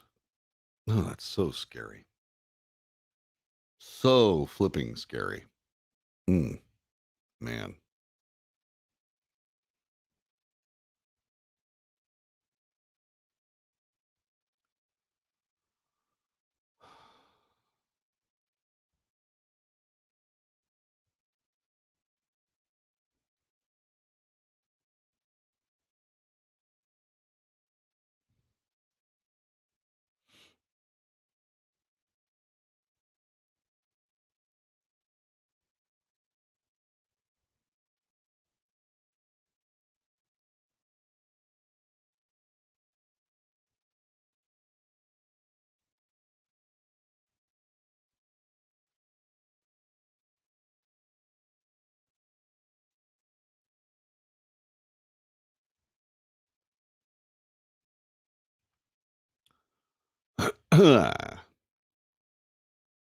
So, Jessica, is this working on YouTube? You said you're trying YouTube for a change. How's it working?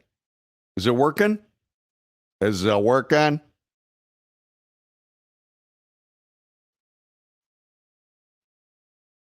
Jessica.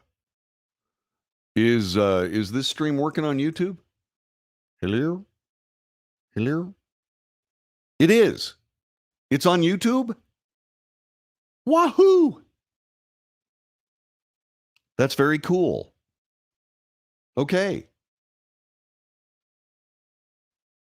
Make sure you share it. I tried it last week. It worked fine.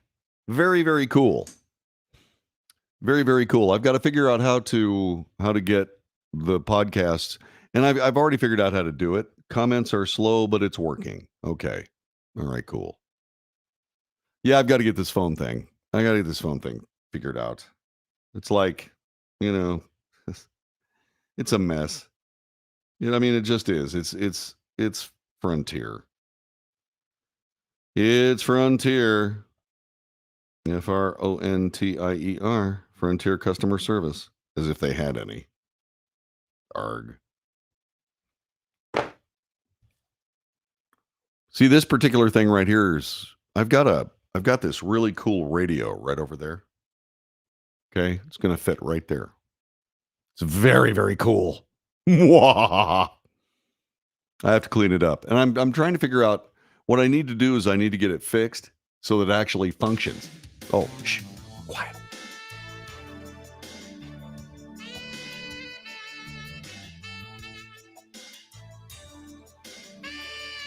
You are listening to The Wells Report and watching it too, a live stream in just about all kinds of different places, including YouTube. I discovered that we are live streaming on YouTube. I want to thank YouTube for making that possible.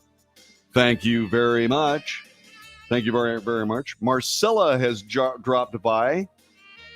Let's see. Okay. All right. Anyway, it's Marcella. Didn't know you were back. Yes, I'm here. This is the same studio that I've been broadcasting from. Okay. This is okay. Hang on a second. Anyway, this is the same studio I've been broadcasting from, but I'm on the other end of it. Okay. I am on the other end of it. And what I'm going to do is I'm going to start this week. I'm going to first paint everything. Okay. Up to about right here is going to be this beautiful, deep wine color. You know, this deep, nice, really beautiful, deep red. And then there's going to be like a black stripe there. On my baseboards are all going to be black, and the door is going to be black, and so on and so forth, right? But there's going to be a black stripe right here, and then above this will be this charcoal gray with some black texturing. And then the ceiling is going to be all black. And then I'm going to be hanging television quality lights. I'm also going to be I'm ordering equipment this week that will make it possible for me to not just have one camera, but I'll have 3 cameras, and I'll be able to switch back and forth between them. And then what will end up happening is that at the end of the show, what I'll do is I'll download all of this, and I will edit it so that we have commercial sets, you know, that you should, by the way, by all means, please support the advertisers that sponsor this broadcast. Anyway, so we'll have some commercial sets that I'll edit in, and then we'll have this podcast as a unit put up in all of these other places. Okay, so that the podcasts, you don't have to sit here and watch me doing nothing. Okay. Now, at some point, we'll also have some of these commercials that'll be in the breaks where you're sitting here watching me munch trail mix and drinking some water. Oh, by the way, it's water time. You'll hear me watching me do this, nummy num. So we'll be doing that. This, in other words, I misjudged what I was going to be able to get done from the time I left the Texas-Mexico border on May 7th and June 1st when I started doing this broadcast. I just totally misjudged how that was going to work. And I just realized that I can't do 15,222 things all at the same time. So anyway, that's where we find ourselves right now. Let's spend a little bit of time talking about the Supreme Court. The Supreme Court of the United States, in case you don't know, has handed down a bunch of rulings. There was talk about real blockbusters, by the way. There were things that happened, specifically a draft opinion that would overturn Roe v. Wade. Now, the way I understand this is this. The Supreme Court, they get together, they debate, they first have hearings, then they debate the hearings, and then they make a decision. And then the Chief Justice assigns people to one of the justices or a couple of the justices to write the majority opinion, and invites those who dissent to write dissenting opinions. And under those circumstances, they make a decision. The drafts are written. They are poured over by the justices to make sure that everything's the way they want to, and then they release them. What happened was that a saboteur inside the actual halls of the Supreme Court of the United States dumped a draft opinion from Samuel Alito regarding Roe v. Wade on the American media. That person should go to jail prison. Now, will we know whoever that is? I don't know. I don't have any idea whether we'll ever know who that was. I know that whoever it was will have a very, very difficult time in their legal career moving forward. Okay, but all I can say is that this awful mess is an awful mess. Okay, and we, the people of the United States, kind of sort of have to deal with it as we find it. Okay, so the Supreme Court did not issue a ruling in the Dobbs versus Jackson's Women's Health Organization, prolonging for at least another week a wait for an opinion which is expected to overturn Roe v. Wade. In this particular copy from Fox News, it says is expected to overturn the right to an abortion. That is not what's going to happen. Roe v. Wade did not guarantee the right to anything. It was a court decision. Overturning that decision does not obviate the supposed right to abortion, because there was no right to an abortion, because in order to have a right, you have to have a constitutional amendment. If you don't have a constitutional amendment, you can pass a right, or at least pass a law that legalizes abortion coast to coast through the national legislature. But that didn't happen either. And so Roe v. Wade was a circumvention of the Constitution of the United States. This Supreme Court is willing to walk back that abuse of the Constitution and the American system of government, which is the right thing to do. Abortion is not going anywhere in the United States. It is not. We are fighting again because it's a political mess. We're fighting the wrong battle. We could solve this entire problem overnight by creating a legal definition for when life begins that bookends the legal definition for when life ends. Your life ends when your heart stops beating. The legal definition of when life begins does not exist. Once we know when life begins legally, and that's not what these people are willing to do. These politicians in Washington, D.C. would rather demagogue this issue than solve it.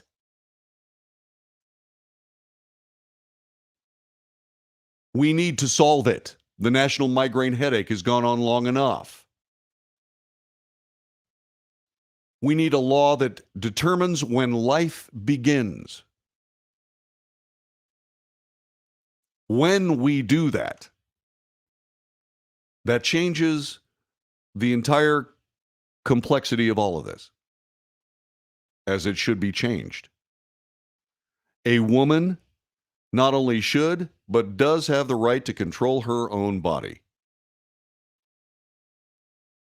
But nobody in the United States or any civilized country has the right to control somebody else's body. When a child, at some point when life begins, that stops being a biological mass, as it's been described, and becomes a human being. Right then. As a part of the pregnancy gestation process. That is a person. That means that person has a body. And it is not the body of the woman. It is the body of the child. And nobody has the right to do with somebody else's body whatever they choose. Many of our laws are to remedy people trying it. So the Supreme Court did not issue a ruling in the Dobbs v. Jackson's or the Jackson Women's Health Organization. We got to wait another week. Last month, Politico published a leaked draft opinion, which indicated the Supreme Court was set to overturn Roe v. Wade, the 1973 case. Justices released decisions in multiple cases today. Dobbs was not among them. There's approximately 1 month left in the court's current term. A ruling in Dobbs is expected to come by either late June or early July. The court ruled in 3 cases today. One was a bankruptcy law case that involved a trustee for the defunct tech store Circuit City. Another was a Florida-based case on Medicaid. A third was a labor dispute involving Southwest Airlines and a worker who wanted to sue the airline over allegedly lacking overtime wages rather than go to arbitration. That's what happened. Then the article gets back to the Dobbs case. My fellow citizens.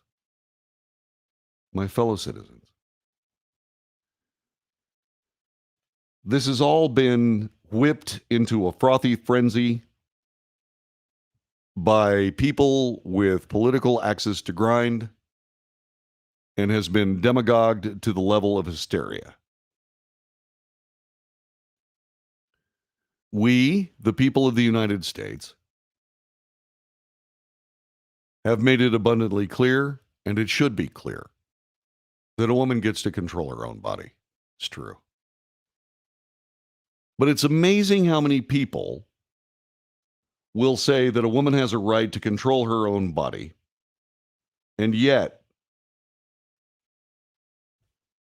will not understand that in the case of trying to seek out an abortion, it was a case of not controlling her own body.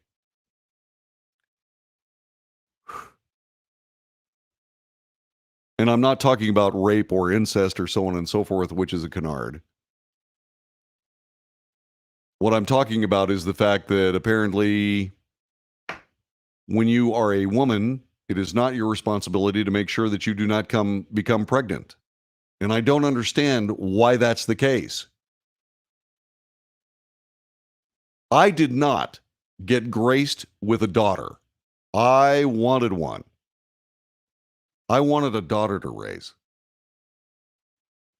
Because I would have made absolutely abundantly clear to her the responsibilities of being a woman. There are responsibilities to being a woman, you know. One of them is, guess what? You can get pregnant. A process that 9 months later or so gives us another human being. And you would, by golly, be very, very careful about when you want to let that process occur. And people say rape and incest. Well, okay. There is Plan B, which is a medication that will end the possibility of a pregnancy under those circumstances. The garbage surrounding that particular medication was just absolute absurdity. It got to the point where not only did you not have to have a prescription, but any female at any age could go to a pharmacy and get one on her own hook. On her own decision. Didn't have to talk to her parents. Somebody under the age of whatever the age of consent is in whatever state. Most of them are 16 or 17 years of age.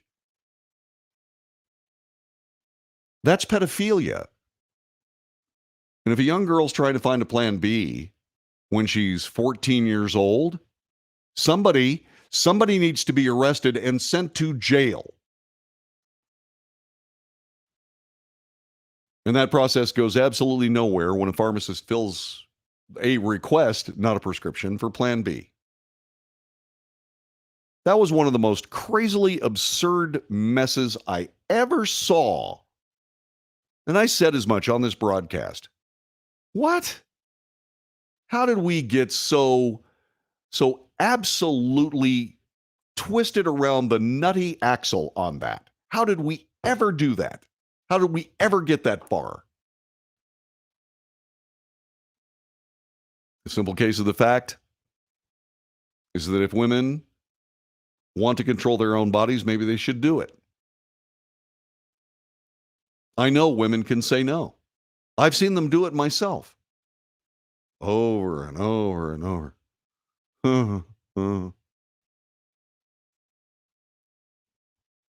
And that's what needs to happen. We need to start working on our society and what it means to be a woman, as opposed to what somebody else thinks it means to be a woman, and whatever politicians think that women think they should be, so that they can make a political issue out of it. But at some point, there's accountability. And politics cannot be bigger than biology. We have to start thinking as a group of people and doing the right thing, don't we?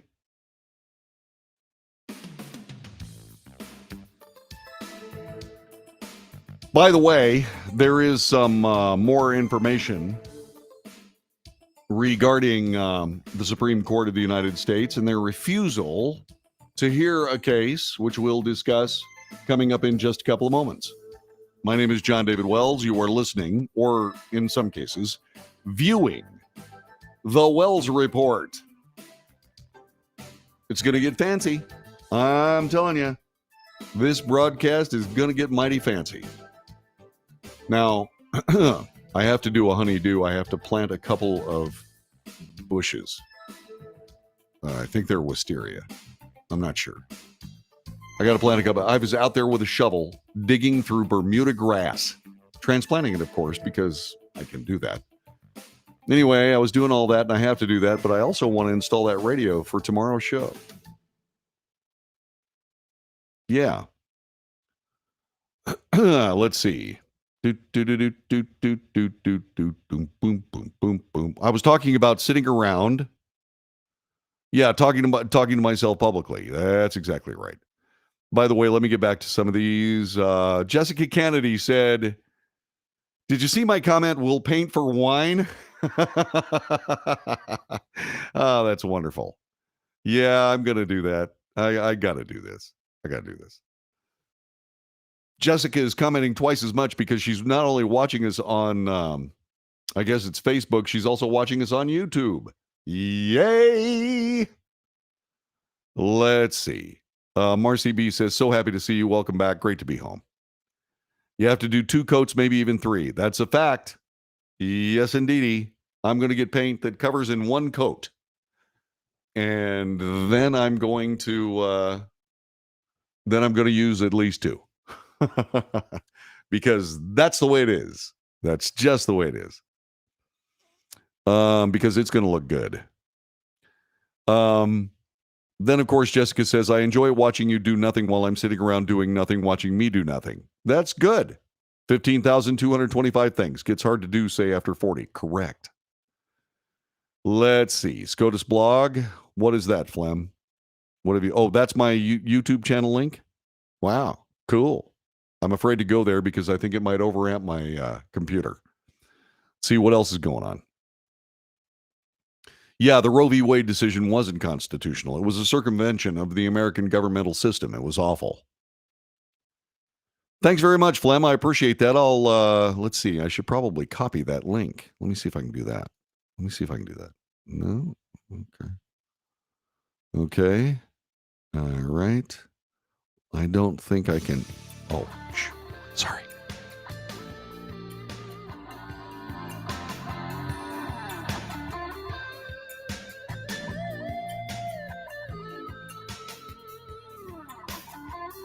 You are listening to the Wells Report and watching it too, and thank you very much for doing both. It means a lot to me. We were talking about the Supreme Court, and they released some decisions today, but not the Dobbs case, which will be either next week or the week after, or the week after, or the week after. But they did decide this. The Supreme Court, according to USA Today, has declined an appeal over the law licenses from a St. Louis couple who waved guns at a 2020 protest. Mark and Patricia McCloskey drew national attention for walking onto their front yard with guns during a 2020 protest of the police killing of George Floyd. Here are the key points of the story according to USA Today. The McCloskeys pled guilty to misdemeanors, were later pardoned. Both attorneys. The couple also faced discipline related to their law licenses. Missouri Supreme Court put them on probation with suspension of their law licenses hanging in the balance.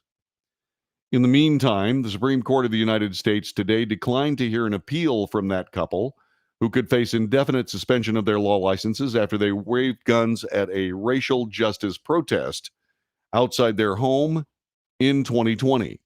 Mark McCloskey, a personal injury attorney and Republican candidate for the U.S. Senate in Missouri, and his wife, Patricia McCloskey, drew national attention for walking in their front yard with guns during a protest to the police killing of George Floyd in Minneapolis. The protesters were walking to the home of the St. Louis mayor at the time. What they don't have in this particular article, at least up to this point, is the notion that indeed these protesters had broken through a locked gate onto private property. They were trespassing. They were threatening the people in the neighborhood, including the McCloskeys, who defended their home. Apparently, there's no castle doctrine law in Missouri. Mark McCloskey pled guilty to a misdemeanor assault charge. I don't know who he assaulted. Patricia McCloskey pled guilty to misdemeanor harassment. Both were guilty of idiocy with handguns because of their inability to know exactly where to point the weapon and under what circumstances. This is why when you decide to purchase a weapon, I will tell you to go get training. Okay? There's a thing called low ready, okay, where you take a rifle. Here's one. It's an assault pen. If it's a pistol, you hold it at low ready, down here, where you're pointing it at the ground. Same thing with a rifle. You hold it right here. I'm left-handed, so I have the pistol grip in this hand and I have the barrel in this hand and I'm pointing it at the ground. My finger is not on the trigger. And you don't what's called flag the person standing beside you. Patricia McCloskey was saying, "You guys stay off my property," with her finger on the trigger. Oh my God. And she kept pointing it at her husband. Don't do this. If you don't know how to use a weapon, don't pick one up. Okay? Because people who don't use weapons, don't know how to use weapons, often use them without trying to. If they had done either of those things, they wouldn't be in this situation. Okay? Missouri Governor Michael Parson pardoned the McCloskeys in 2021. The state office responsible for investigating allegations of misconduct by lawyers sought to suspend their law licenses. That's political. And that's one of the reasons why we're talking about this. What we cannot do and what we should not do is entertain political enforcement of law. These people did what the rightness of it was to defend their property. That's what they were doing. That is the actual reality. It was not misconduct. Was it poorly handled? Yes. Was it firearms incompetence? Yes. Was it malicious and the attempt to kill people? No, it was not. And oh, by the way, we know that there were people in that mob who were armed. We know that because at least one of them showed loaded magazines to the McCloskeys while they were talking about burning down their house and killing their dog. The Supreme Court agreed to suspend the licenses indefinitely, but stayed the suspensions and placed the two lawyers on probation for a year. Conditions of the probation included the McCloskeys provide quarterly reports to a probation monitor, including whether they are charged with additional crimes, and 100 hours of free legal services. In their appeal to the Supreme Court, the McCloskeys argued the state court's ruling violated their Second Amendment rights and their rights to due process because they were exercising lawful rights to bear arms in defense of their person, family, and home. Okay? which I agree, but the Supreme Court decided not to hear it, and I know why. Because a state Supreme Court has them under probation. So that is an ongoing case. That's why the Supreme Court didn't hear the case. I wish they had made a different decision, but in this particular case, I'm pretty sure that the Supreme Court is bound to respect the Supreme Court of the state of Missouri. That's, I'm pretty sure, what the situation is. Coming up next, Joe Biden's world. It's Biden update on the Wells Report on the next hour of this podcast. For gosh sakes, make sure you key on this one too. Ring the bell, share, and hit like. We'd like that. This is the Wells Report. Okay. Trigger discipline. Yep.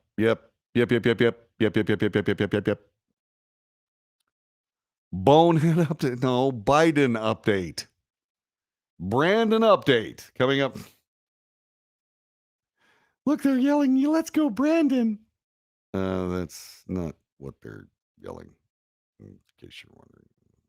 That's not what they're yelling. That's not what they're yelling. That's not what they're yelling. That's not what they're yelling. Okay. All right. Let's put this over here. Let's put this next to it. Okay.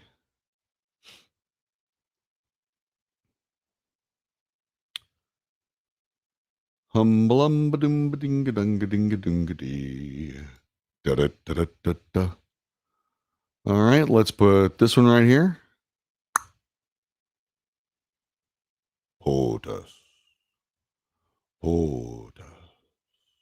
POTUS. POTUS. They don't even know us. There's some video here. Go Saudi Arabia, Mr. President? I'm not sure.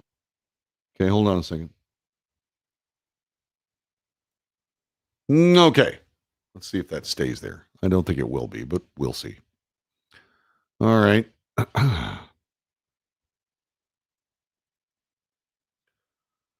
All right.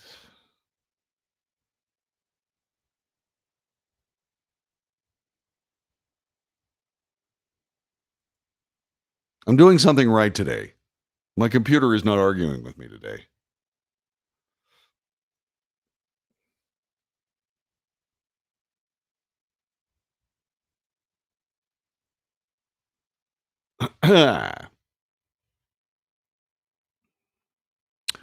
Let's see what else. I'm streaming while driving this show.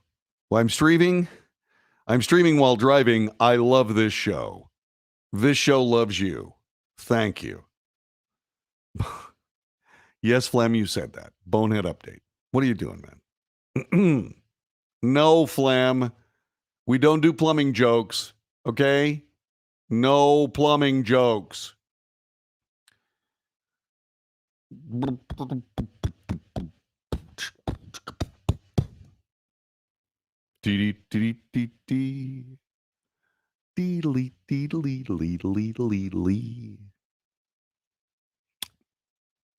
I have fancy lights coming to the studio. I'm excited about the studio. I've got to figure out some things, though. I got to figure out some things. I got to put track lighting up here, and I'm trying to figure out how I'm going to mount it. I think I know, though. I think I have a pretty good idea how I'm going to do it. Yep. Yepper doodle doo.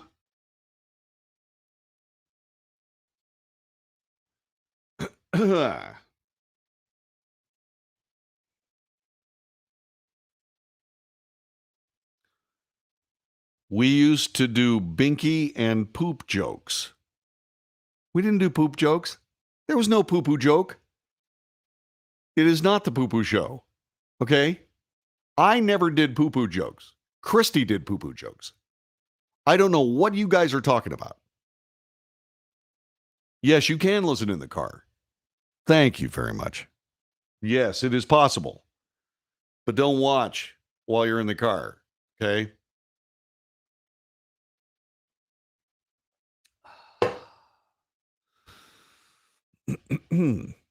It's 16 hours. Somewhere.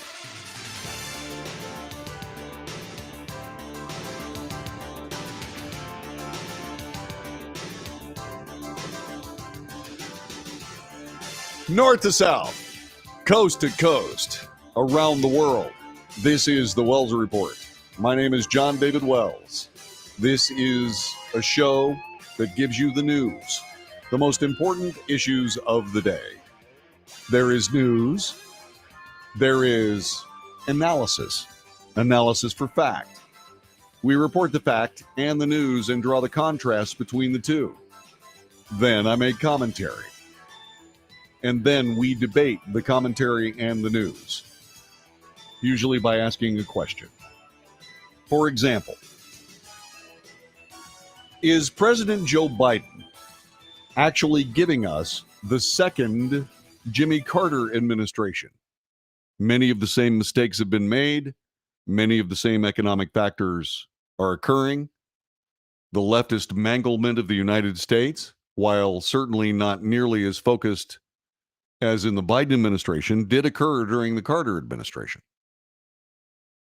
Are we reliving or are we living the second Jimmy Carter administration? As you know, he was a one-term president. Is this his second term? Sure looks like it. More about that coming up in a minute. President Joe Biden is angry. As a matter of fact, the people of Politico say he is seething. Here's what Jonathan Lemire has written. President Joe Biden and his aides have grown increasingly frustrated by their inability to turn the tide against a cascade of challenges threatening to overwhelm the administration. Soaring global inflation. It's not global inflation. It's inflation in the United States. And yet, Politico says global inflation? No. It's soaring inflation for the United States. Rising fuel prices, again, in the United States. Russia's invasion of Ukraine, which has nothing to do with the United States, but somehow garnered tens of billions, if not, I think it's about $100 billion in aid now. Don't get me wrong. I wanted the United States to send ammunition to the Ukrainians because what they're doing is brave, heroic even, to defend their country from an onslaught. And they're doing very, very well. I was one of the people that said, I'm absolutely positively sure that the Russians were going to be able to run over the Ukrainians in pretty quick style. Not so much. It just goes to show you can't even send 250,000 troops up against an army of 44 million. That's how many people live in the Ukraine. A Supreme Court, this is another one of the issues that Joe Biden and his aides are growing increasingly frustrated by. A Supreme Court poised to take away a constitutional right. Well, since they couldn't confer it, they can't take it away. A constitutional right comes from an amendment to the Constitution which did not occur. Again, yet another bit of journalistic legerdemain to further a political initiative. That's one of the things you get here. That's the analysis part. You're being lied to. You are being lied to. The Supreme Court of the United States does not cobble up constitutional rights. There's a process for that. It's an amendment. But in order to get an amendment through, you have to get politicians to agree. You have to get politicians to actually be willing to solve an issue instead of exploiting an issue. And nobody wanted to take the responsibility for and be on the record for that, so there is no constitutional amendment covering abortion in the United States. Or once again, this would be over with. This is what happens when people mangle the governmental process of the United States. The governmental process of the United States works brilliantly until politicians start screwing it up. Ably assisted by a political, biased, corrupt mainstream media. That's all this is. The Supreme Court of the United States cleaning up their mess if they choose to roll back the Roe v. Wade decision, which they should have never made in the first place, does not take away or confer rights. And we, the people of the United States, if you did not know that up to now, right, spend a little bit more time with your Constitution. Read it. And as you read it, run through your mind, wait a minute, what they're doing here, that's not in the Constitution. Right. Well, wait a minute, this isn't in the Constitution either. Correct. Why are people going to jail for violating a federal regulation that isn't codified by law? Good question. We absolutely have got to reclaim our nation. And we have not done it yet. Soaring global inflation, which is actually American inflation, rising fuel prices in the United States, double what they were when Joe Biden took office. Russia's invasion of Ukraine, which has nothing to do with anything. A Supreme Court poised to take away a constitutional right. I've already spewed on that. A potentially resurgent pandemic.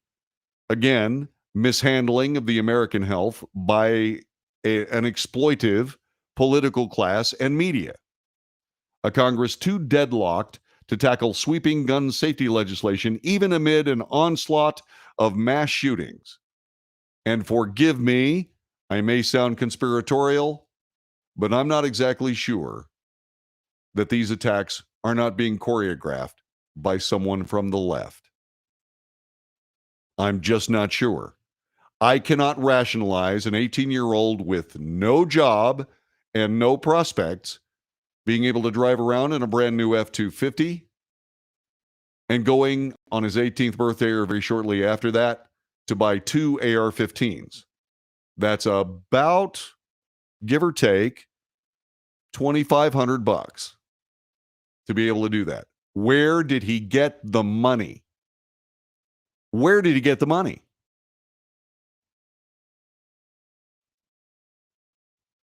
In crisis after crisis, the White House has found itself, this is Politico's copy, in crisis after crisis, the White House has found itself either limited or helpless in its efforts to combat the forces pummeling them.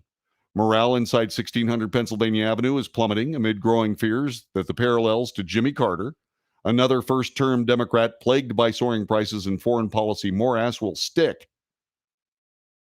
It's something that has bewildered quite a few previous presidents. Lots of things happen on your watch, but it doesn't mean there's a magic wand to fix them, said Robert Gibbs, press secretary under President Barack Obama. The use of the term magic wand is somewhat unfortunate because during the presidential debates in the 2016 presidential election, or actually during the campaign of the 2016 presidential election, President Obama was famously heard to say, what's he going to do? Wave a magic wand to fix the economic woes of America? Remember, we had something south of 1.5% GDP in the President Trump years. If my memory serves me, GDP in the nation was something north of 4% as an average. Something north of 3%, even through COVID-19. Robert Gibbs goes on to say, the limits of the presidency are not well grasped. The responsibility of the president is greater than the tools he has to fix it. That's called excuse making. The West Wing believes there's still time for a course correction. The plan is to put Joe Biden on the road to highlight the progress that has been made, even incrementally, in meeting the series of tests, with visits this week to California, where he will preside over a summit of Western Hemisphere allies. And as soon as he brings up climate change legislation, Green New Deal garbage, it's not going to help him. It's not where he says stupid stuff. It's that he says stupid stuff. The people of the United States are being told by the media that there will not be enough electricity to go around this summer in the Midwest, in the middle part of America. There won't be enough electricity to go around. And this president is saying that everybody should drive an electric car. Where are we going to get the electricity to charge them, Mr. President? We already have windmills. We already have solar power. Where are we going to get the resources necessary to charge an electric car?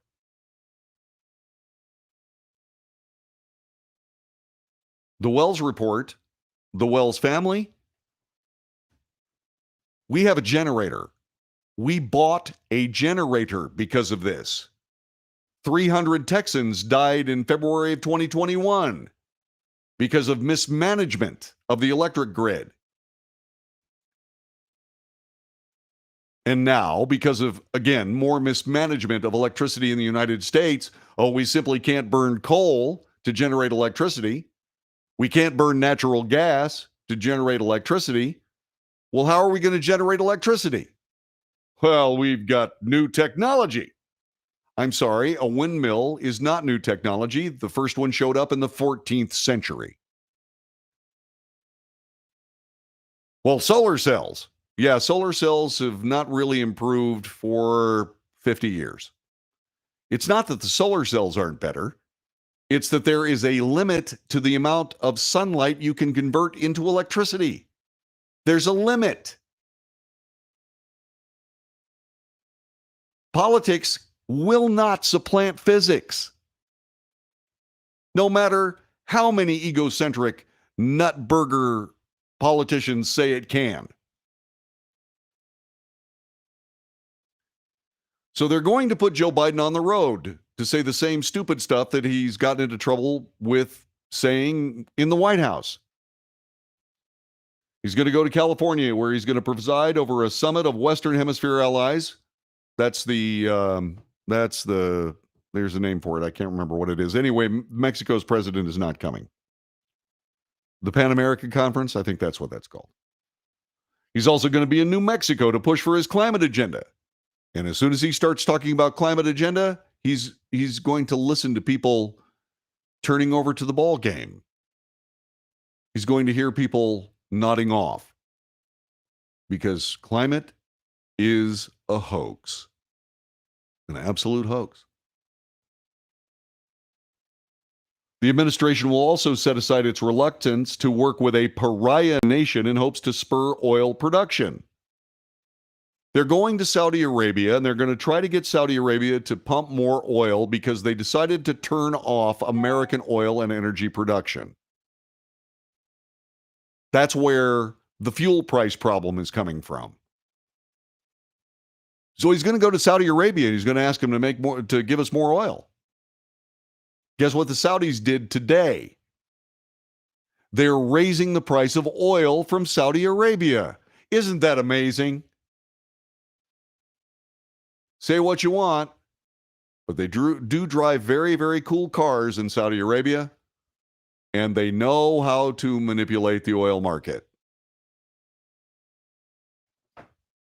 And so instead of harvesting American energy so that we are energy independent like we were less than 2 years ago, what we're going to do is we're going to go to Saudi Arabia and ask. And we're also going to go to another pariah nation, Venezuela. Venezuela on the ropes because they are being run by socialist idiots. Very much like the socialist idiots that want to run this country. Bernie Sanders. Bernie Sanders. Never lived in a socialist country. Never actually lived in a socialist country. But wants political power so that he can lord over a socialist country. The United Socialist States of America. The good old USSA. He's an idiot. And so now we're in a situation where we're going to go to Venezuela and ask for oil because we don't want to harvest our own energy. This is a national security mess.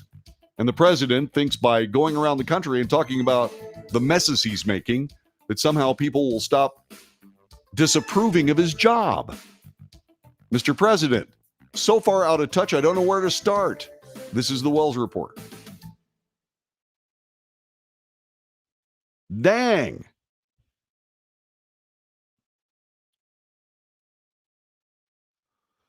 Well, let's see here.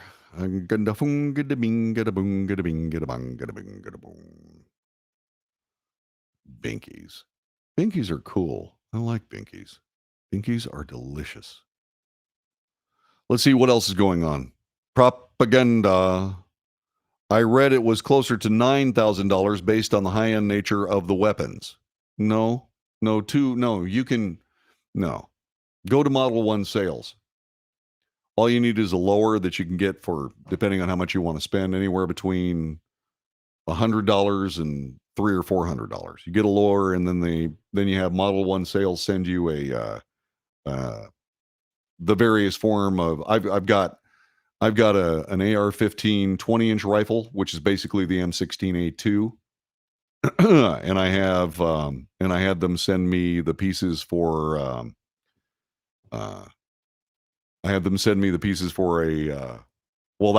that was it. I built a service match rifle so I could take part in the Governor's 20 competition here in Texas. And it cost me about $1,100. So you can still do that. Let's see. Turn the pipeline back on. Turn fracking back on. Restart nuclear reactors. More windmills. More solar. Not so much. Electric car batteries last 10 years, cost $30,000 to replace. How do electric cars help with climate change again? They don't. Just like he shut down the baby formula plant. Yes, that was the FDA. The stupid FDA, in an epic act of incompetence, goes and shuts down what is the name of that company? Right? Yeah, $700. Yeah. Anyway, let's see. Hold on a second here. Gosh, what was that? Let's see.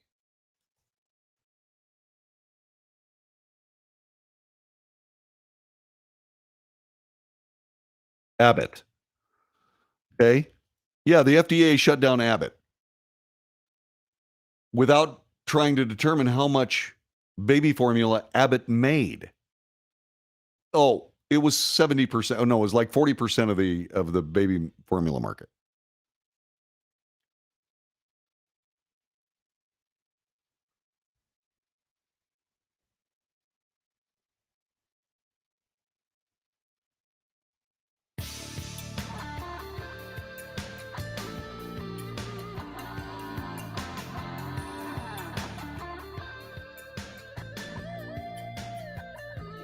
You are listening to the Wells Report and watching it too.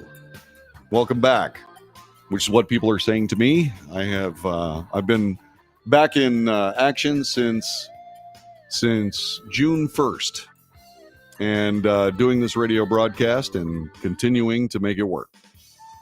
And we'll continue to do so.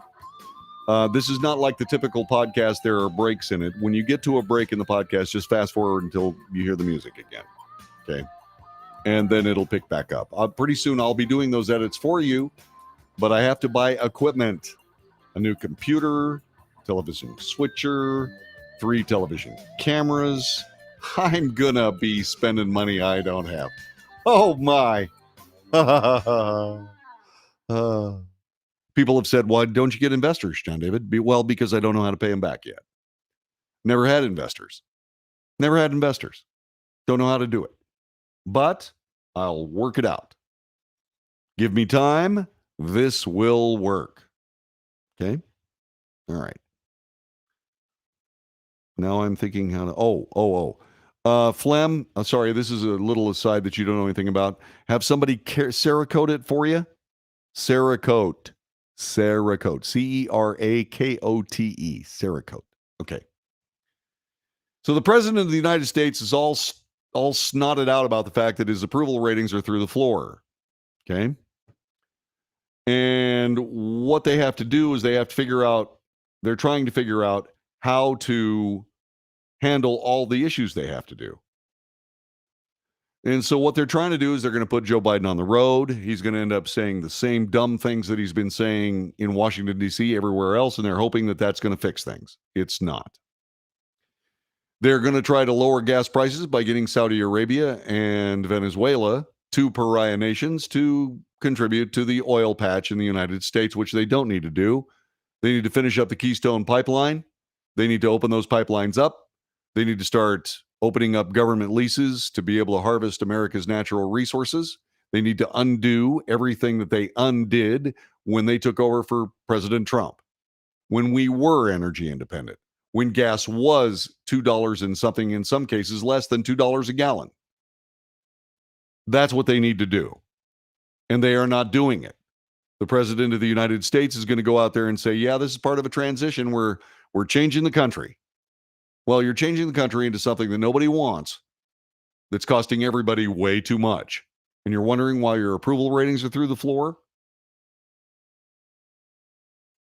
And then, if that doesn't work, they're going to sharpen their attacks on Republicans. They're going to try to paint the GOP as out of touch with the mainstream American issues like gun safety and abortion, all while hoping the upcoming January 6th congressional hearings will further color the party as too extremist and dangerous to return to power, as opposed to the Democrat Party, which from one end of the country watched as their cities burned, as their police officers were blinded, as people were kicked to death in the streets, saying, well, these are social justice protests.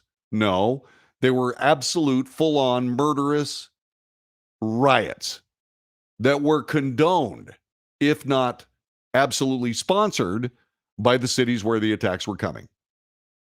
The epic news article where a guy is talking about a peaceful protest when a Wendy's is burning to the ground in the background says it all. Says it all. And if the congressional Democrats are hoping that this January 6th commission is going to do anything except make them look stupid, you got another thing coming. Hello.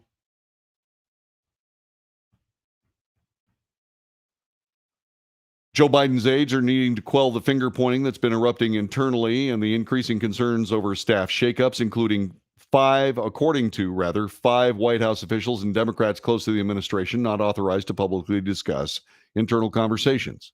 Nobody should be cleared or authorized to make public statements about internal conversations in the White House.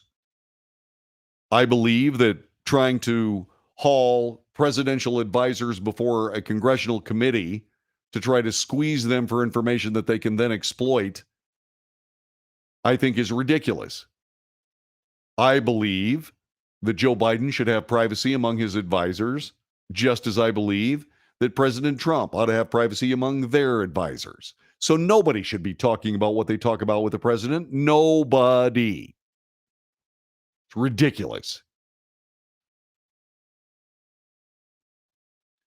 By the way, these aides are also trying to soothe the greatest source of West Wing frustration.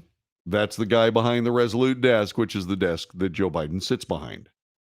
The president has expressed exasperation that his poll numbers have sunk below those of Donald Trump. Well, the reason that Donald Trump's poll numbers were low was because they were being concocted to be low. These numbers are probably lower than what is being reported because they're concocted to be higher. That's what happens when you have a corrupt media. He's exasperated that his approval numbers are lower than Donald Trump's. Well, screw up the country. When your predecessor didn't, guess what? Your approval rating's going to sink. Oops. By the way, Donald Trump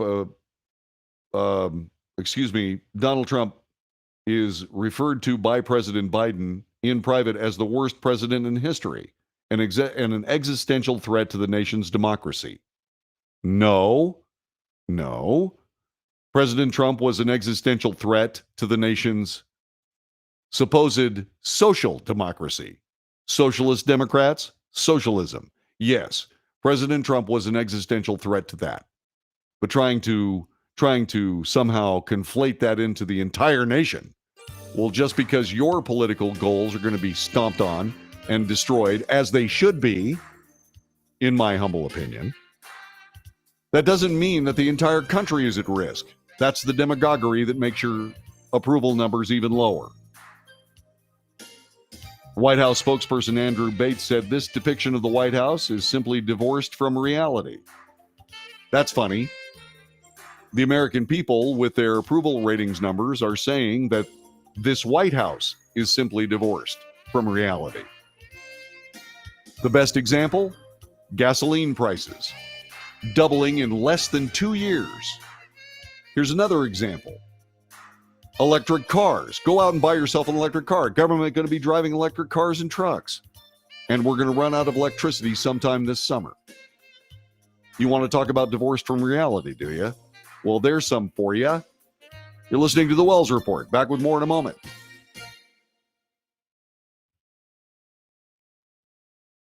Ta-da!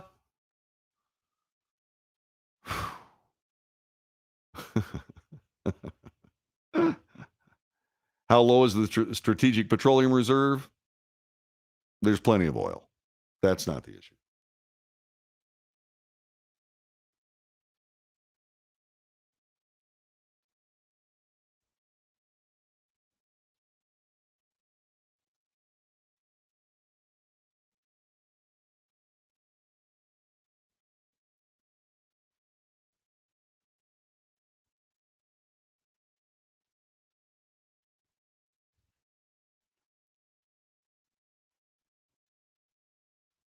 Take up an offering.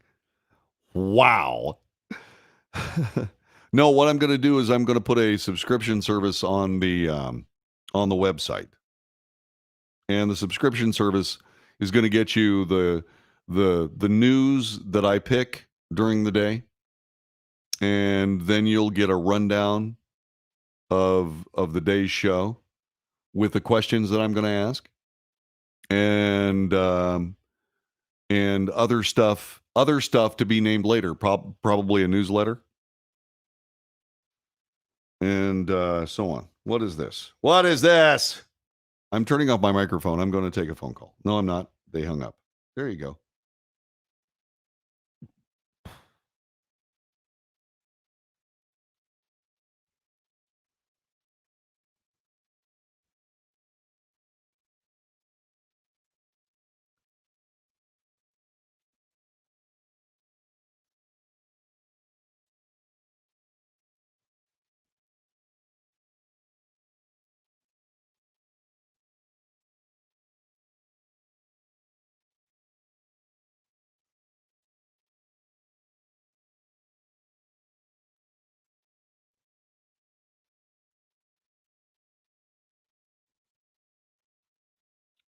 I can turn my microphone back on. Actually, I never turned it off.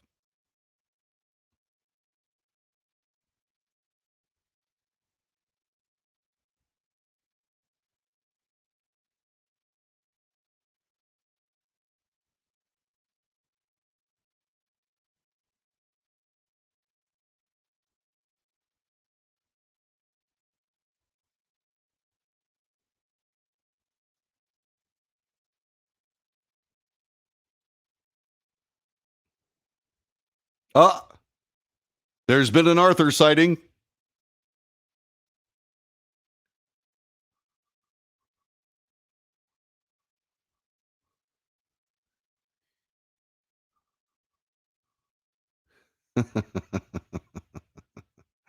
Funny.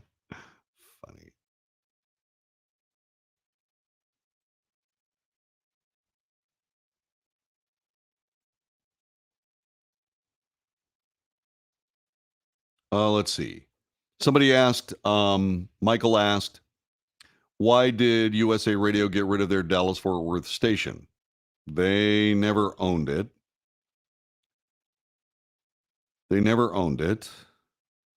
We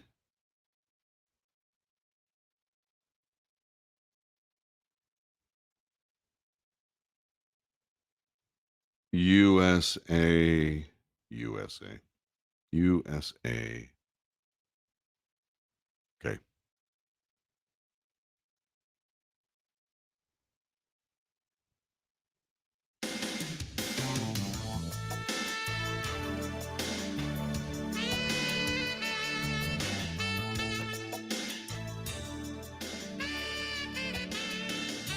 You are listening to the Wells Report. Thanks very much for doing so. I sincerely appreciate it. A work in progress, but we are going to progress, I promise. We're going to progress. We're talking about President Biden. He's frustrated with his approval numbers. He says that President Trump was the worst president in history and an existential threat to the American democracy. Yeah? Like leftist socialism isn't? Sir? Are you crazy? Yeah, he's crazy. Yeah. A White House spokesman, Andrew Bates, said the way the White House is being depicted, which is hurting the approval ratings, is divorced from reality. No, the White House, in refusing to listen to the American people, is divorced from reality. The Politico article goes on to say, far more prone to salty language behind the scenes than popularly known, President Biden recently erupted over being kept out of the loop about the direness of the baby formula shortage that gripped parts of the country. This, according to a White House staffer and a Democrat with knowledge of the conversation. He voiced his frustration in a series of phone calls to allies, his complaints triggered by heart-wrenching cable news coverage of young mothers crying in fear they would not be able to feed their children. Well, the Food and Drug Administration closed down Abbott Labs without knowing that Abbott Labs made most of the baby formula in the United States. They closed it down. This is because the government is incompetent. The reason the government is incompetent is not because the people that are in it are necessarily incompetent. It's because they think of everything from a political standpoint instead of a standpoint of reality. Nobody figured out that what they needed to do was find out just how much baby formula Abbott Labs made before they shut them down. Hello, there have been food recalls before. They don't affect every bit of baby formula in a factory or a series of factories.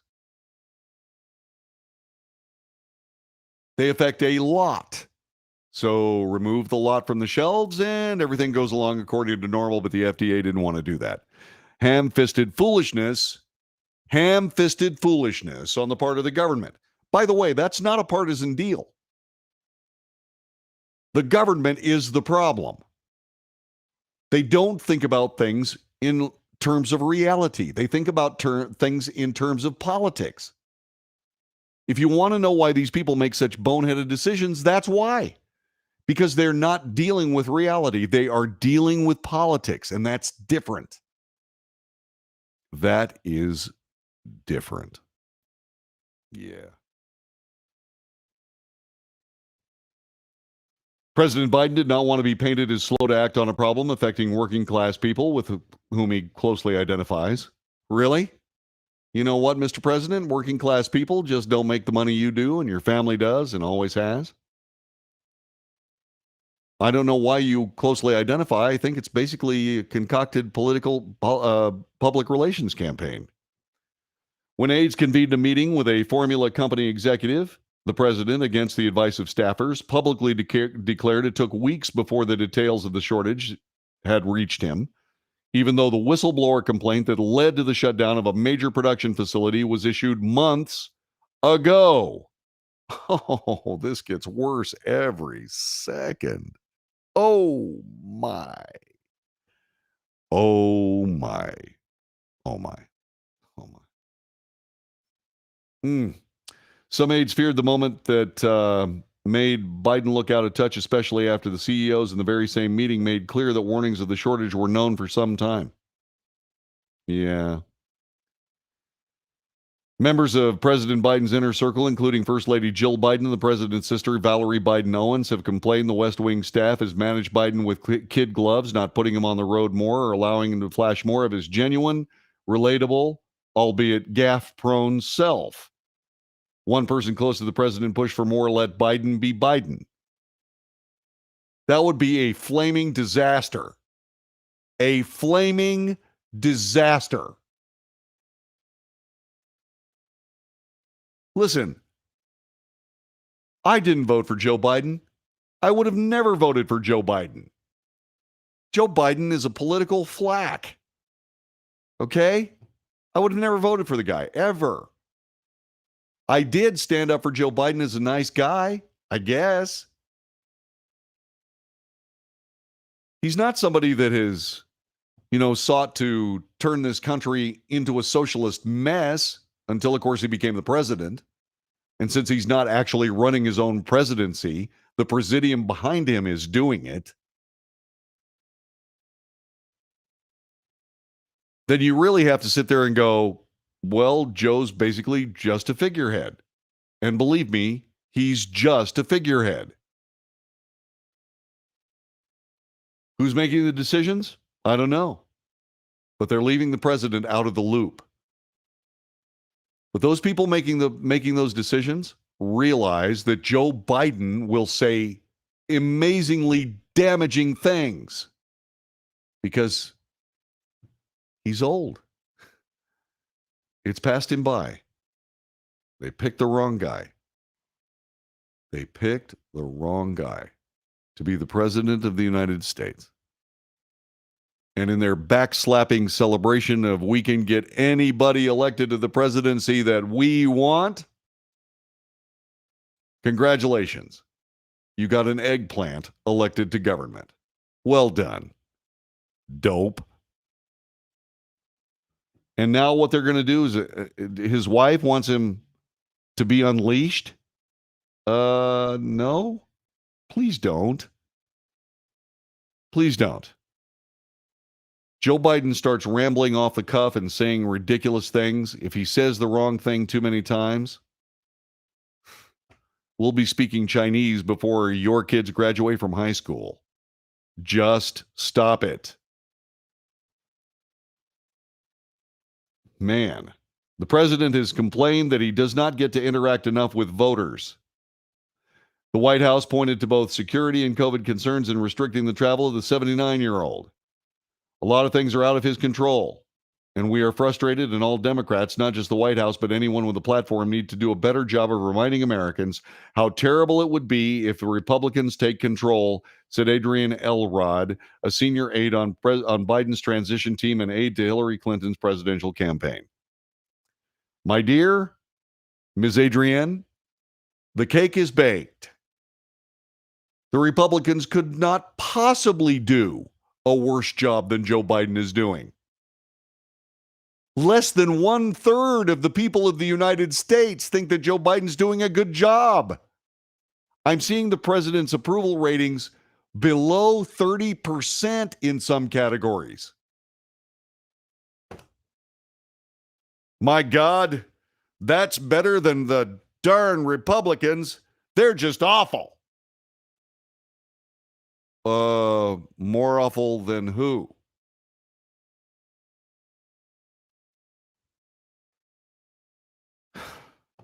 My God. Complicating the White House effort to turn around the president's midterm fate has been the exodus of staff from the communication shop. Press Secretary Jen Psaki realized that the ship was going down. It was time to find a lifeboat. She did it. MSNBC.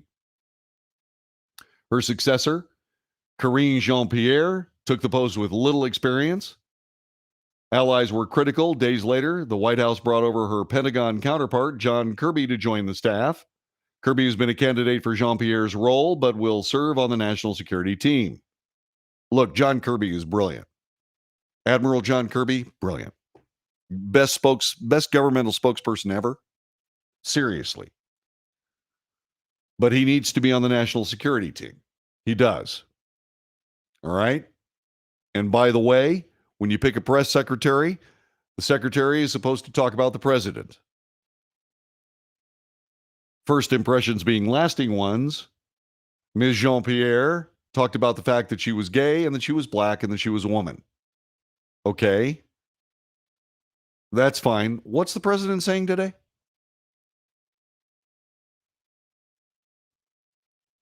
The staff drama hasn't ended there. President Biden is undyingly loyal to his small inner circle of advisors. Whisperings in the buildings have built over whether or not the return of Anita Dunn back to a senior advisor post could portend her eventually succeeding Ron Klain as chief of staff.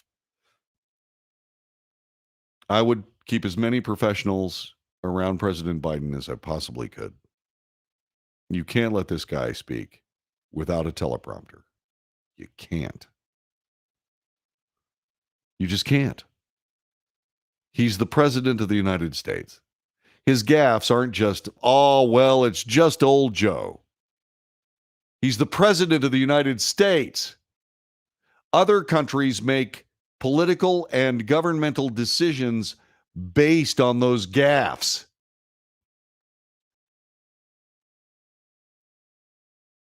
Worries rising about the Democrat fate this November. The White House switched to more aggressive attacks on Republicans. That's right. If you can't beat them, smear them. Frustrated, the GOP has not been called to task for releasing few policy ideas of its own. Biden has gone hard after a tax plan put up by Senator Rick Scott. Those broadsides have gained little traction because, as we know from the Wall Street Journal, individual taxes are going to set a new record this year. It's in the Wall Street Journal. Go check it out. The president is taking action to lower prices and fight the global rise in inflation. It's not global. It's American. You see, the world economy is the tail on the American dog.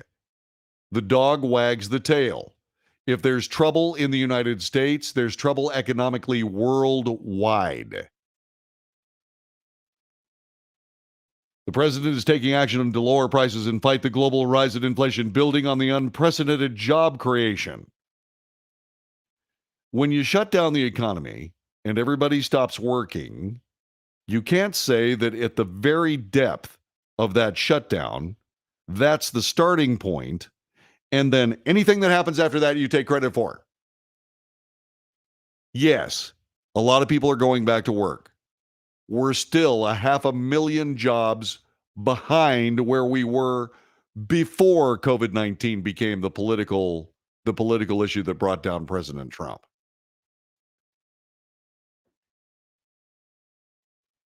That's right. Unprecedented job creation, manufacturing resurgence he has delivered. Once again, you don't get to start at the very depth of an economic shutdown and use that as a 0 point for when to compare when the manufacturing comes back. You just don't get to do that. At least you don't get to do that and have any credibility. And you know, one of the first things you got to have when your approval ratings are low is credibility. Much of what the White House can accomplish is only around the edges, correct. Biden sounded the alarm about the potential overturn of Roe v. Wade and continues to push Congress to act on guns in the wake of the mass shootings in Buffalo and Uvalde. He also signaled Thursday evening that he knows that Congress at most will pass small measures on firearms that will leave pretty much of his party dissatisfied. That's right, Mr. President. So why are you fighting the fight? Because you're getting lousy advice. Because your presidency is being run by somebody else. And the people behind you that are actually running your presidency don't care if they throw you on your sword for the sake of their agenda. Yeah, when the progressive socialists take over, what they'll do is they'll just simply rewrite history, make you into a hero. And if you don't believe that's true, watch this embarrassing propaganda mess that's going to hit national television on Thursday. It's a propaganda piece. It's a Riefenstahl-esque propaganda film. What are we doing? Hello? Oh, it's outrageous. The president has received high marks for holding together an alliance to stand up to Russia in the wake of its invasion in Ukraine. Voters this fall will likely care far more about the war's aftershocks. They're trying to say that there's an aftershock of the war. A further strain on supply chains has only added to rising inflation, most painfully for the White House, soaring gas prices. COVID-19 shut down every offload of every piece of cargo on hundreds, if not thousands, of ships floating around outside California. That's the supply chain issue. That's what happens when you overdo a political manipulation of something that you should not be manipulating in the first place. For nearly a month, Biden and his inner circle have agonized over whether to make a trip to Saudi Arabia, a nation the president deemed a pariah after its crown prince, Mohammed bin Salman, ordered the murder and dismemberment of Washington Post columnist Jamal Khashoggi. Biden, for a time, angrily rejected meeting with the crown prince, arguing the president should stand for something. This, according to two people with knowledge of his thinking. Knowledge of his thinking? What does that look like? I mean, his thinking. Am I being harsh? You're listening to the Wells Report. You know, I don't mean to be overly sarcastic, but how in God's name can you not be sarcastic? How can you take this stuff seriously and maintain your mental health? That's an even better question. Go ahead and answer that one. How can you see what President Biden is doing and maintain your mental health? Can somebody explain that to me? I do this for a living. If it wasn't for my sarcasm, I don't know that I'd survive it. The Wells Report continues in just a couple of moments right here. Thanks for being here. Let the theme song for 1984 begin. Can we bring the ships through the Texas Gulf? Yeah, but they have to sail there. They closed the LA harbor to only Union trucks, no independents, cut your supply in half. And yeah, you can't have the stuff moved. And yes, you're going to have supply chain problems. Correct, Jube. You can't maintain mental health in a world as nutty as this. Okay, then I'm just going to go nuts. That's what I'm going to do, and nothing can stop me.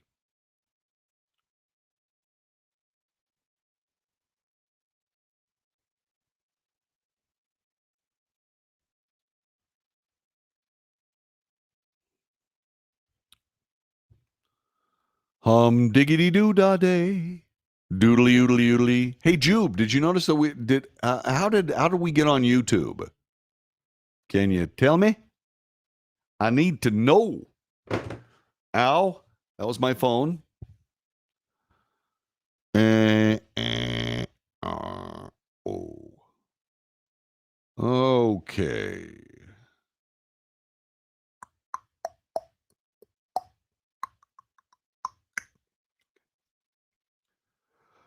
Okay.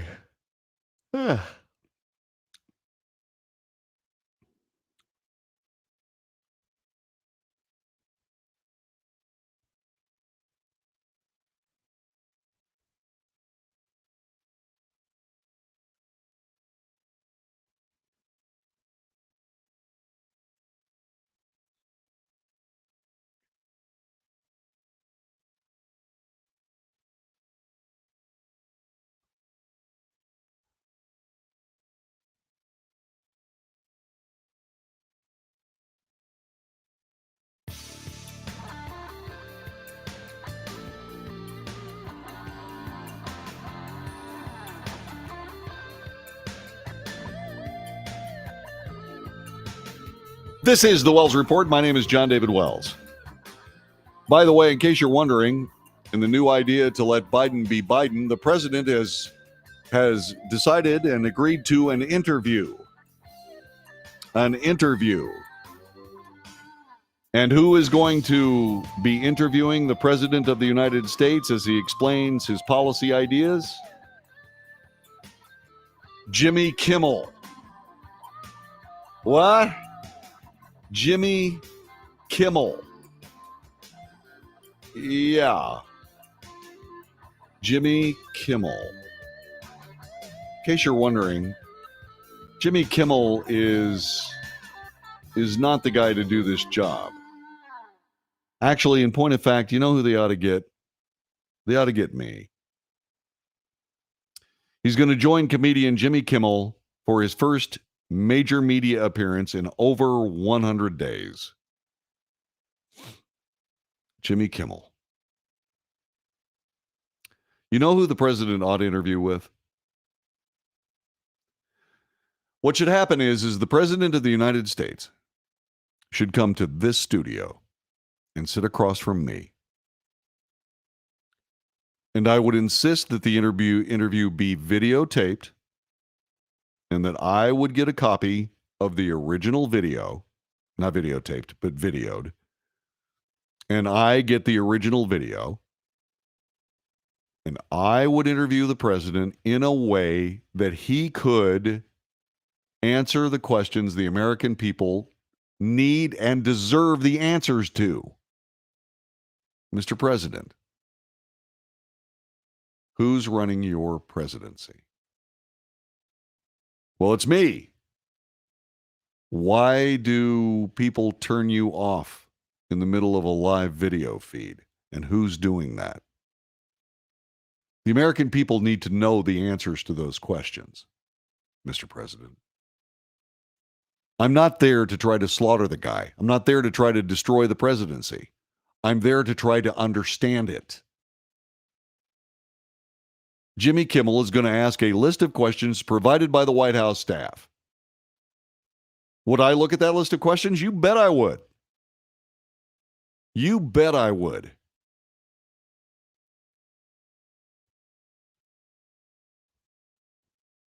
But I'd also ask follow-up questions.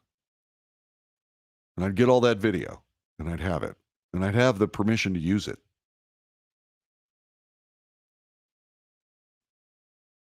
And the reason that I'm the right guy to do that interview is because I understand that when the president speaks and says something remarkably stupid, that it damages the United States of America. And I believe in my ethics and my understandings of this nation and its people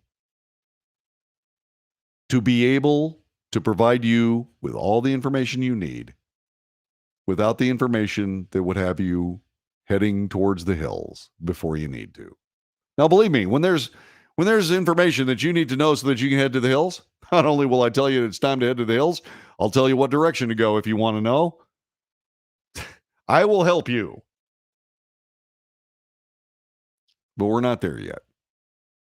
But this president doesn't need to go with some sycophant named Jimmy Kimmel. He'd sit down with somebody that cares about the nation. That cares about the nation. To try to get his story, to try to get some understanding.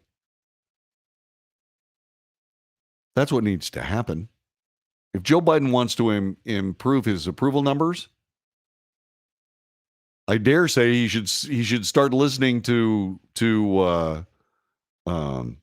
Bill Clinton.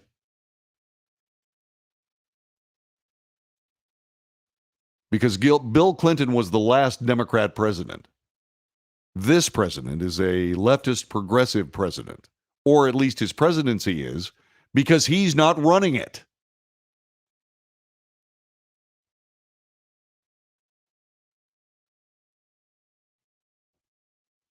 This presidency is being mishandled for political effect. The people that got him into office are abandoning him. And they're abandoning him because, well, that was baked into the cake too. Hey, if Joe Biden implodes, won't hurt us because nobody knows who we are. But they forgot. They forgot that Kamala Harris was at least as big a moron as people told them she was. But they didn't believe it. She's just as bad as Joe Biden when it comes to making gaffes. She's just as bad as he is, and she's half his age. Or a little more than half his age.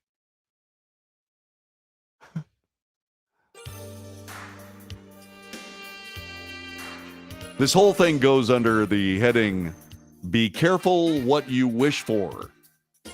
Be careful what you wish for.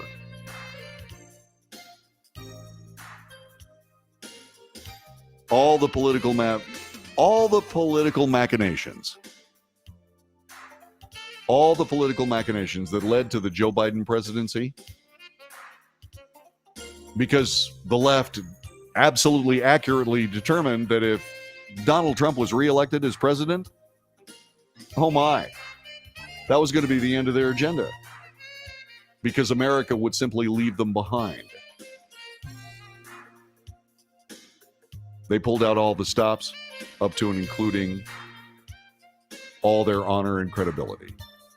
And this is what we're left with. Thanks for paying attention to the Wells Report today. I'll see you again tomorrow right here.